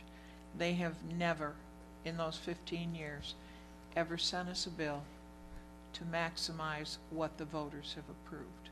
And I think that speaks loudly to the quality of service that they give and the quality of their commitment to the township. Mr. Clerk, I Yeah. said Mr. Clerk. Mr. Massey? Mr. Chair, I think what what Trustee Atkins is saying is that we have a policy. On purchasing, not necessarily on services, but on purchasing items. Yes, on purchase items. We do not want to violate our own policy. Mr. Laddie, does this violate our policy by not going out for bids on a service No, agreement? Mr. Atkins' comment about the fact that it is an increase and it is a renewed contract aside, and I think that's a good point for your decision-making, but in my opinion, this does not violate your current purchase policy. Well, there is a current, Mr. Thomas? there isn't a current policy in writing anyways. This is more of a, well, we've decided. No, there is a you have policy. There is. I mean, you identify service contracts as not being required to go through the bidding process. I think, Mr. Chair, Yes, I Mr. think- Massey? I think when the superintendent comes back with some answers to what we have discussed, it would clear up a lot of things that. Well, I'm we not have. sure he knows what we've asked him to do yet. Thank you. But I think that. Excuse me, Supervisor Bennett? Yes. So, I mean, if you take a look at this is what, a 4-year contract? So it's $800,000. So if I look at it in that respect, you know, whether we're purchasing a truck for $60,000 or $37,000, and we're going out for 3 bids, it doesn't seem so far-fetched to me for spending $800,000 that we wouldn't have some kind of, at least an understanding of the market. Yeah. All things being equal. Exactly. Okay, so, Maybe rather than saying right now to get bids, how about the first step, Mr. Atkins, would be to do a market analysis to see if there's any other companies out there it's fine. that are capable of providing the service for us, and if there are, then we go the next step and get, you know, or leave that in Mr. Lehman's hand. Yeah. If there are other companies, and we go ahead and get quotes from them. First step, I think, is we gotta figure out if there's anybody else that could provide similar type service. I mean, I Is think I think it's the level of diligence that we owe this situation. Does that sound doable, Mr. Lemata, that we do a market analysis to see if there's anybody else that provides this scope of service? So my recommendation to the board then is to pull this from consideration from operational issues off the Thursday, to do what you're asking to do. If it's gonna come back before you, it's probably not gonna come back before you until, possibly February, or Well, March. The only problem is that if we're going to use Rose, they start in March. And So I'm sure they're gonna wanna know prior to March. Mr. Rogers? And I agree with everything you're saying. I'll help you a little bit. Advanced Pest Management, the company you had before, is the only one that can handle you guys your size. The other thing you need to take into consideration is NPDS permits. I don't know if anybody's familiar with those. That's probably a 90-day permit policy. So I don't submit those until we have a contract. The other thing you have is a community outreach that has to be mailed out to every resident. I know that that has to be done in the spring. The other thing is, if we don't get approval from that, and that usually takes 60 to 90 days, you are not gonna do anything for the spring hatch. You get into June, you are gonna have mosquitoes the rest of the year. So I agree with everything you're saying. Advance, the company you had before, only other company, you could call the Michigan Mosquito Association, they'll tell you the same thing. That's where I would go. They have all the membership there. But other than Rose, Advanced is the only other company, and the last time we were $50,000 higher, but I think the quality of service is there. When you can have a mosquito program and not have to fog but 30 miles of roadway, that's success. And that's what this board did 30-some years ago by setting this program up. This isn't our program, this is your guys' program, we're running it. For their insight to not be able to be dependent on chemical, we've reached in the last 2 years because of what we've done in the last 15. So you're saying that in the past, they just fogged the whole? Fogged the living daylights out of this place, and all we did, the first year we took over, this township hall received probably 2,000 to 3,000 complaint calls that summer. How many complaint calls did we get here in the township in the last 2 to 3 years? The only complaint I get is, that, hey, can you come out and do my particular lawn? And then they call and say, hey, they did a great job. Due diligence is all about it, but just be conscious of the permit process. That's all I want to warn. I don't want you to miss that spring hatch no matter who you have. Just one other comment. I know we had a few complaints that said, where's the fogger guys? Right. And we tell them, we don't need the fogger guys because we're trying to beat it before it gets to that Yep, point. absolutely. And you know, we already have calls waiting for spring. Your residents call as soon as the first of the year hit. We probably already have 2 or 3 dozen calls waiting for April. So, all right. Thank you very much, Mr. Rogers, for bringing that information. So, Ms. Lane? based on what Mr. Rogers said, are we going to delay this and postpone his need to get permits if we decide to go with I it? think Mr. Rogers just said he wasn't going to get bid or permits for 90 days. Is that what you no, just no. said? The 90-day process. Takes 90 days. Thursday, I'm submitting Friday for permits so that I can have them by spring. Because the Department of Ag has retired a bunch of people and they have not replaced a single soul. Last year, we had to chase them down to get them. Yeah. But, Mr. Chair, my Yes. understanding, if the superintendent got back, put on the agenda for February, we would still have adequate time, right? It'll be close. Yes. Depending on how quick they want to move, and with the federal government, with the NPDS permit process, who knows how long that. But I can look at, That's under control no matter what. I can look at you and tell you do have some clout with wherever you're filing the permits.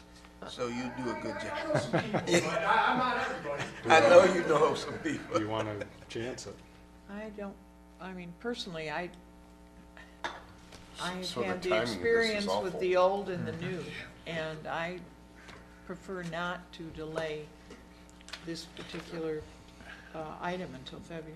Why is this coming to us? Mr. Lematon, would it be possible to contact before Thursday this other company, just to have an informal discussion with them on this? And In order to, I mean, if we're really gonna do due diligence, I need more than 2 before days. Thursday. Yeah. It's- The problem is gonna be is, even if they were $50,000 cheaper, as in last time, the time frame for getting their permits and what have you, this contract is for what length of time? 4 years? Well, yes. And we're just getting it right at the last second, so why?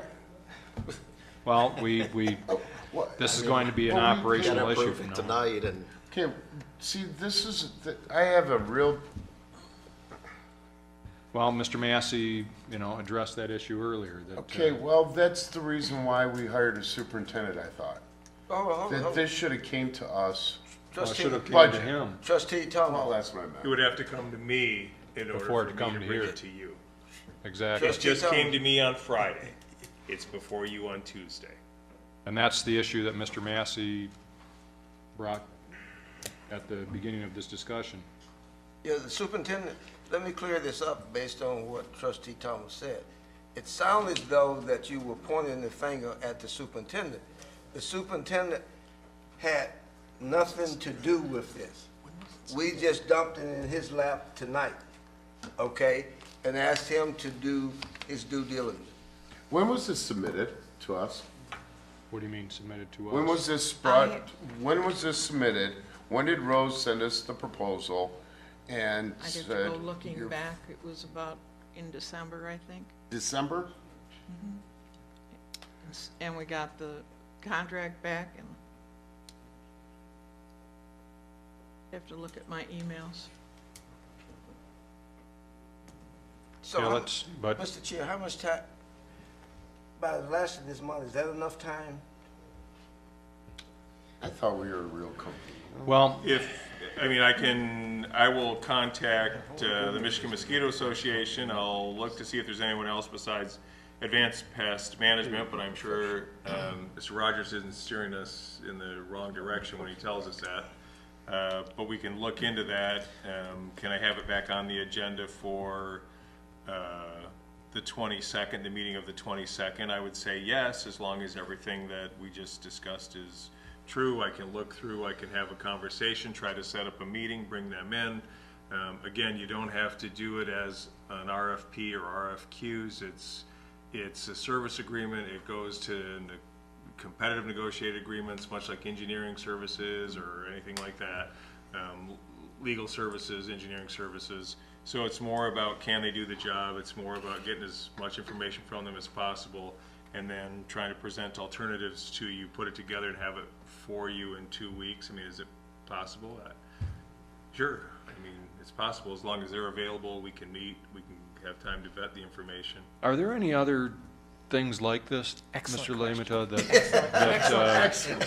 How about some lighting? Let's talk about lighting. hold on, Mr. Guzek, you're next, but is there anything else like this that is not coming through you that, because, you know, Mr. Thomas is correct, this is why we hire a superintendent, and if we're hanging on to things, you know, as board members or individuals or whatever, and then we get to this point, I'd like to know if there's anything else that Excellent. could end up like this.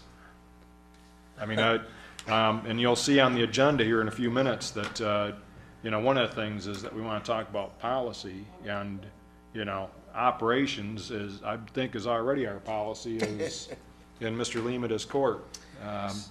You know, we asked the clerk to handle complaints with regard to garbage, but yet the contract for garbage, I would assume, would come through you. When is MTER's contract up while we're talking about garbage? Well, A couple years from now. yeah, but anyways, something like that would need to Next come through week. you as well, you As know? far as I know.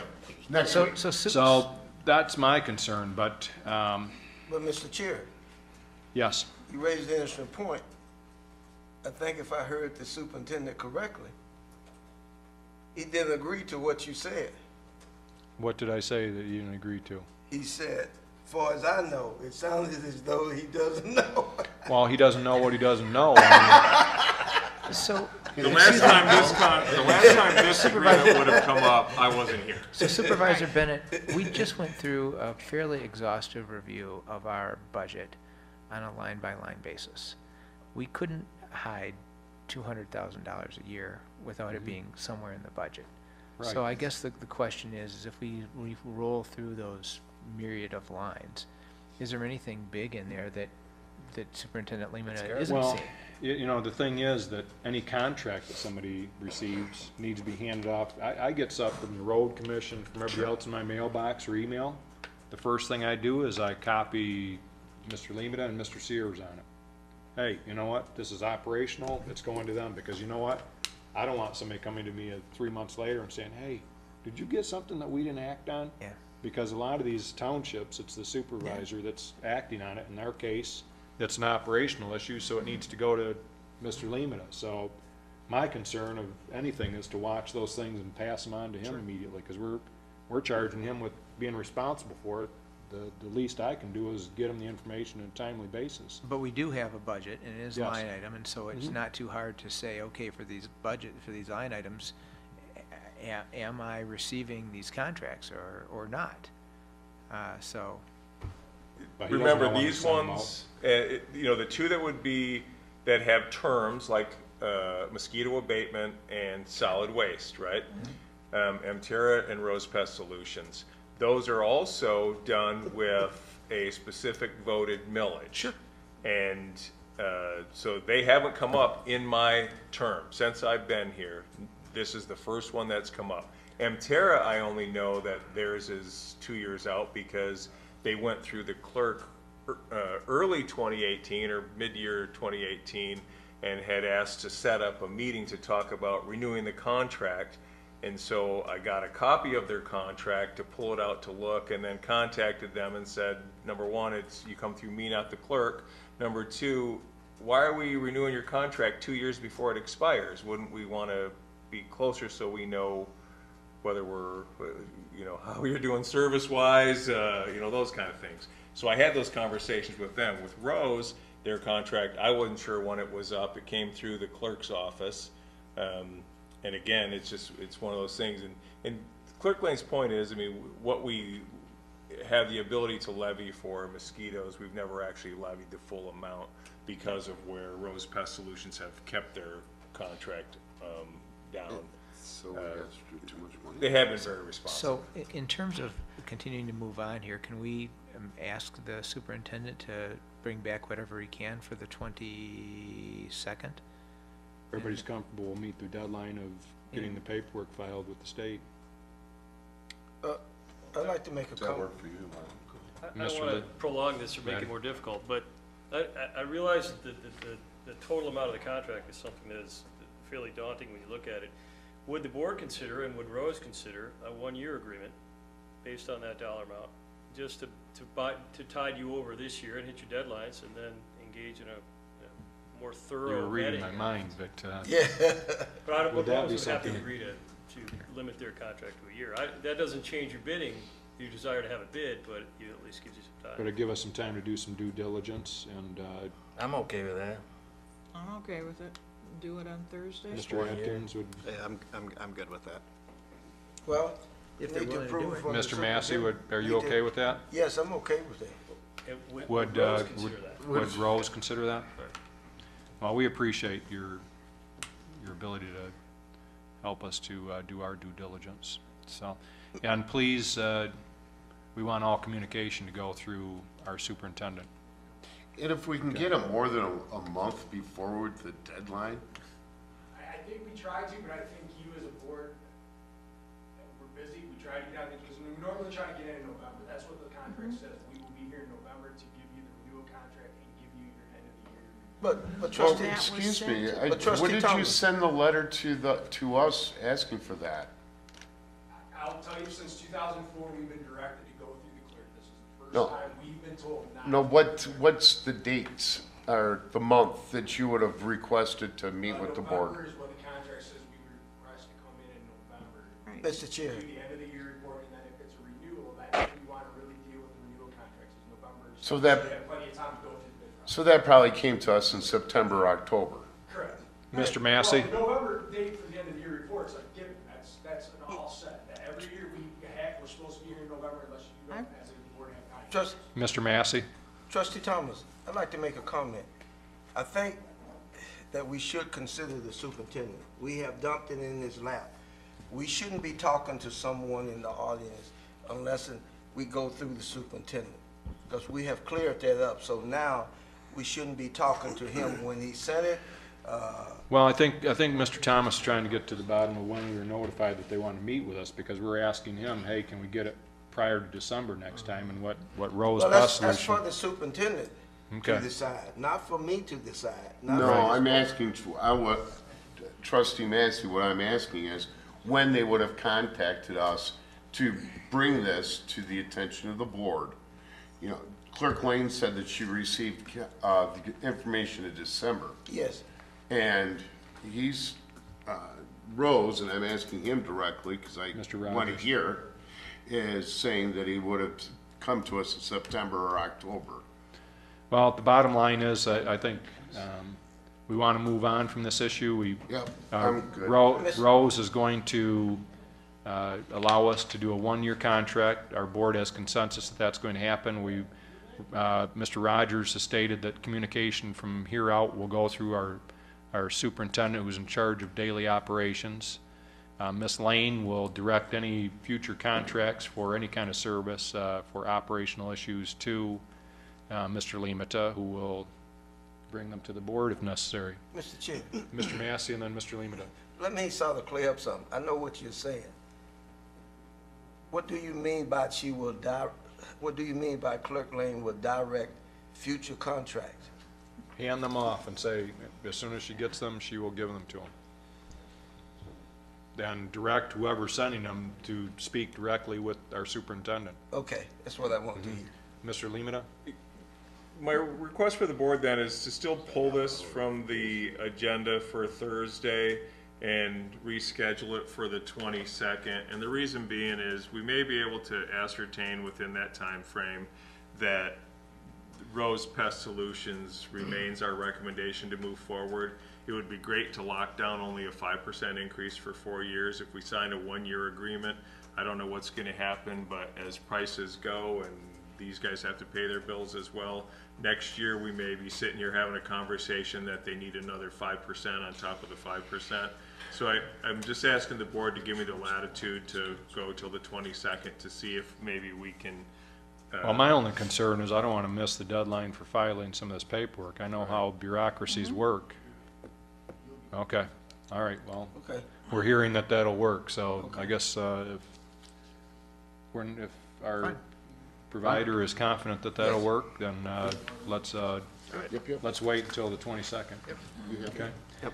So very good discussion, everybody. I appreciate people raising these issues, our board members, and I think we got to the bottom of things. Ms. Lane? I apologize to Rose Pest Solutions, but again, this has been procedures for 20-some years, so we will definitely try and work with this, with the new procedures this board wants, but just so you know, Okay. it was not deliberate in any way, so, and I can check my emails and show the transmissions between them. Okay, so we're going to table that until the 22nd, and Mr. Limata and our representative, whoever that might be at the time from Rose, Mr. Rogers, will get together and we'll get a report back.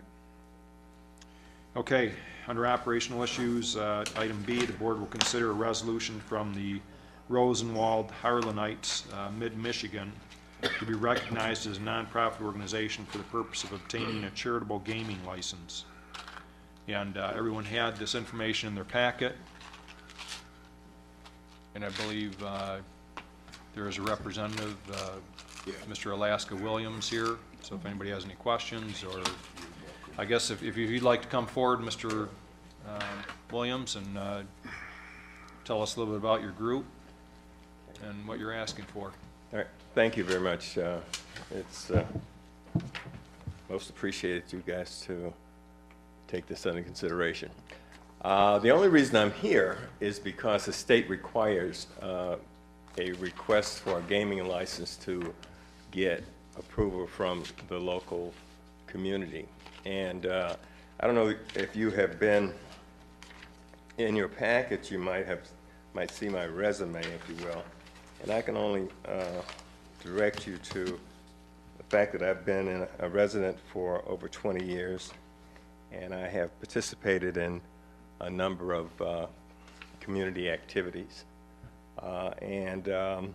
We have, as a organization, we try to raise funds just to give kids money. And we've been doing it for 40 years as a national organization. The National had a problem getting the license that I'm trying to acquire, because in their, the state's requirements is if you dissolve your corporation, you have to then, those assets have to be distributed to a nonprofit or the community or some other way that they can approve. So I wrote in my Application. I wrote in my, articles of incorporation as well as my bylaws, that we would give our assets, if we had to dissolve, to Big Brothers Big Sisters or to Rosenwald Harlemites, which is a national nonprofit as well. So that satisfied that portion of it. So that's the only thing that I had to do, and I presented this before you when I was trying to do the national. Now I'm presenting it as a freshly minted 501c3 for the local chapter here. So it's just something that's required. We are, like I said, we've been in the community doing this kind of work for the last 11 years. This is my 11th year of having a golf outing, raising money, and we've been able to give students over $38,000 over that period of time. And we, as just a local, have given our national almost $20,000. So we are doing a good work, and we're just asking you to support us. Thank you very much, and also, I know you do prison ministry too, and Yes. the Genesee County Jail, so thank you for your service there as well, Mr. Williams. Anybody have any questions with regard to Mr. Williams and what he's asking Yes. for? Mr. Thomas? If you haven't signed up your first foursome, you've got it right here. We I just filled appreciate it out. I appreciate it. This is, again, my 11th year of having the outing, and of course, Kathy Elaine has been a tremendous supporter, and Mr. Thomas as well, have been tremendous supporters of us over the years, and we really, really appreciate that. So, yeah. You just filled out your first foursome. Hey, the more the merrier. You'll need to Just bring the deposit. check to Donnie. Donnie will write you the check. Okay, that sounds good. If you have any questions, I'll be more than happy to answer. I think we're good, Mr. Williams. Okay. Thank you very much for sitting through our meeting and getting to I've this enjoyed point. it. That's, I remember back in the day when I was in another community, I'd do this, and I think this is the most entertaining that I've ever. Did you send your application to the clerk or to our superintendent? Pardon? Did you send your application to the clerk or the superintendent? My application sent through the clerk, I'm afraid. Hope that works. Thank you, guys. Thanks, Les. Thanks.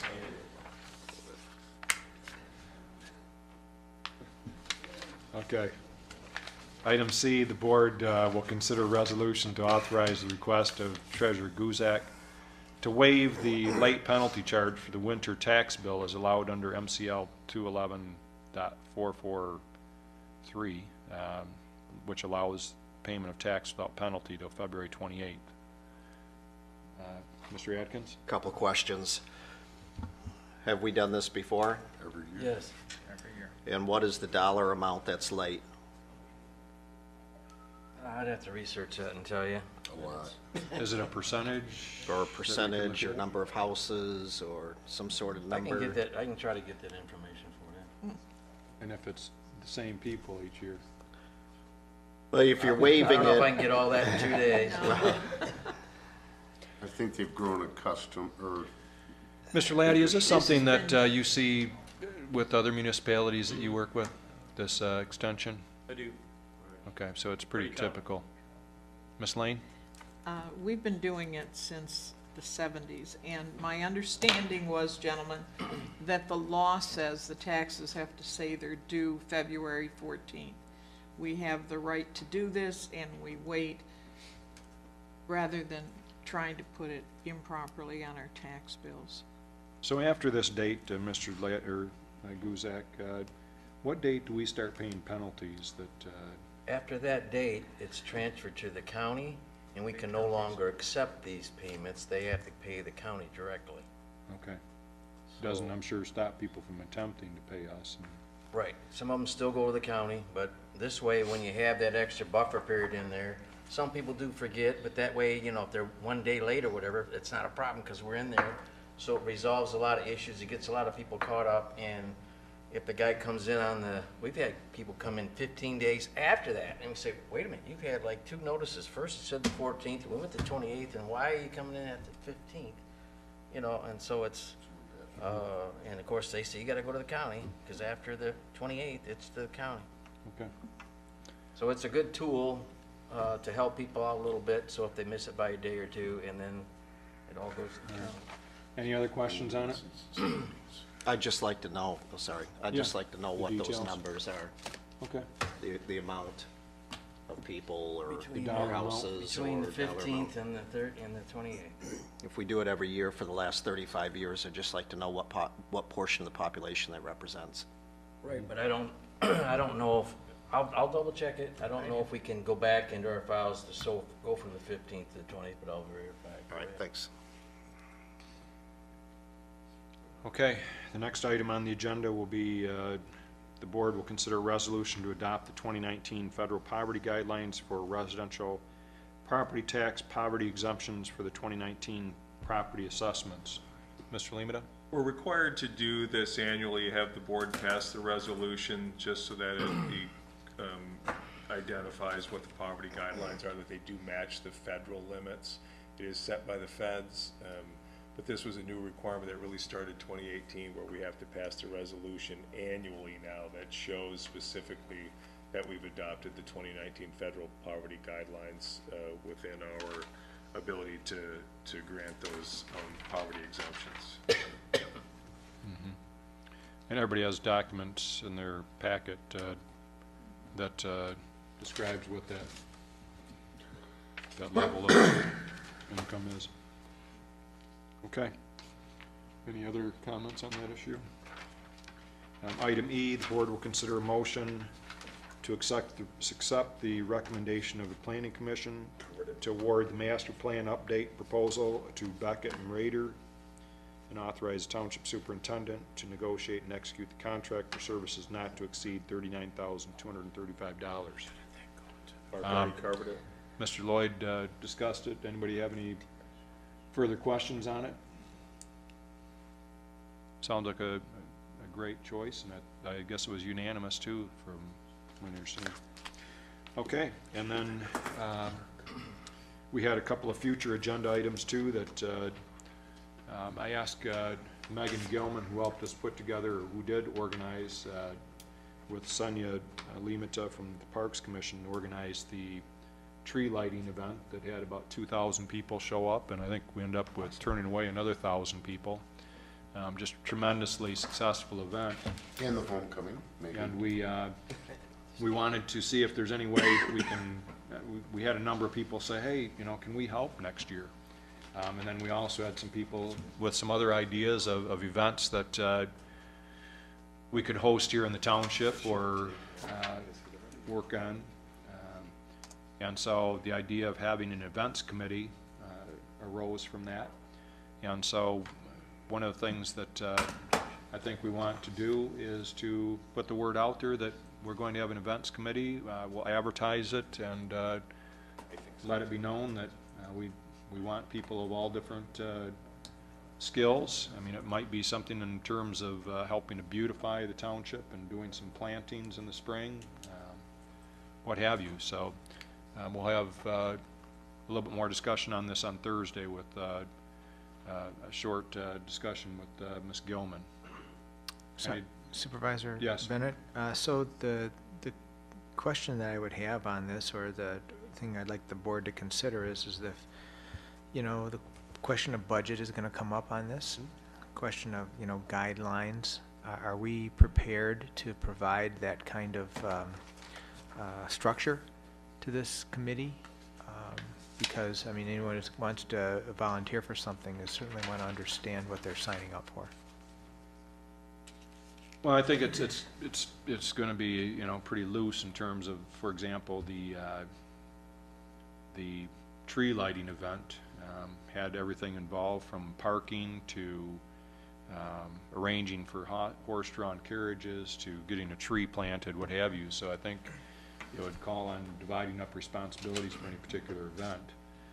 The township ultimately would be responsible for the event, so any guidelines on it, what have you, this board would have the purview to do that. So if we organize something, we'll bring it to this board to, and I don't think, you know, one of the things with the tree lighting is we had quite a few sponsors that came forward to cover the cost. You know, the vast, I couldn't tell you the dollar Cover amount the right cost, $3,700. I'm sorry? $3,700, all the Was- costs were covered through donations. So I anticipate that probably similar things will happen, but it'll be something that, you know, develops, and our board will be kept apprised of that and help, you know, the formation of that and the direction. Okay. We're not forming another group to go out and take on a life of its own, so. Okay. Okay.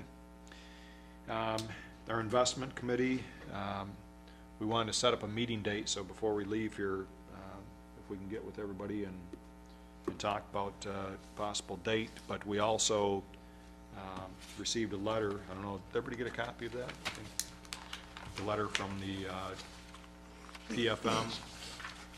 This is the company that Mr. Guzak's been corresponding with, and that our committee discussed. And basically, Mr. Guzak sent him the information, cash flow report, and a few other things, and this were some of his observations, but I think our investment committee probably will take a look at this and discuss it. So before we leave today, let's set up a meeting date for that, unless anybody has anything else on that topic. The other issue that I wanted to see before we leave too today is to get a meeting. I guess what I want to feel for is if we have a meeting to talk about our policies, if we wanted to do it on a weeknight or on, say, a Saturday morning. Weeknight. Weeknight? That would be your choice? Does weeknight work for everybody? Kind of depends what night, but Okay, yeah, but sure. we could probably find a weeknight that, is anybody adverse to having a weeknight? Okay, we'll find a weeknight, and I will email you out, because we're gonna have a facilitator that I'd like to make sure the dates are available for. We also had on our agenda possibility of having an executive session. We could either do that tonight or do it Thursday night, whatever everybody's pleasure is. And, Thursday night. Had enough of this. well, What's that? I've heard a couple of Thursday nights, and I heard one do it tonight. He said get it over with. Tonight Tonight. is what I took that as. I've had Who wants to do it tonight? Well, I'd answer that. I've had enough. Okay, who wants to do it Thursday? Yes. Okay, None of the above? we'll do it, that wasn't one of the choices. Well, it should be like a 5-minute one, isn't this? It's so, I don't care if you guys want Well, to do it. those tonight, I'm items that fine. we think might be 5 minutes. Yeah. I don't know, did Yeah, it go to it's the fine. clerk or did it go to the? Well, I mean, you had a lot of discussion tonight. You're not going to have the discussion regarding Right. the report. So your meeting should be theoretically shorter Thursday. Yes, In theory. absolutely. Before I close, anything, Mr. Limata tonight, that, or Mr. Laddie? The only thing that I would say is that under the future agenda items on Thursday, OPEB Investment Committee will be a late add. Mark that on And you know, we guys have that OPEB Investment Committee, and we haven't met, and when trustee Kent left the board, we need a replacement on that, and it's to discuss what we do with our healthcare dollars, the investments that we do with our healthcare dollars. So it's a committee that's made up of Finance Director Sostak, Chief Wiles, myself, Treasurer Guzak, and then a board member, and so Trustee Kent was on it. We want to review how we did last year, whether we want to change any mix in our investments. So if there's a board member who's interested in serving, I think Supervisor Bennett appointed Trustee Kent last time, and then Okay. I'll do it, Scott. Okay. I thought we just follow suit. Trustee Atkins. Planning Commission. I thought that's what we do. We just follow suit. Yeah, okay, well, we don't have to do it right this minute. Yeah. Okay, so with that, But I'd like to make a motion that we adjourn? adjourn. Okay, But I'd like to be on that. okay, support? Support. All those in favor? Aye. Any opposed? So Lonnie, what works for you for getting together? Joe, Hold on one second. what works for you?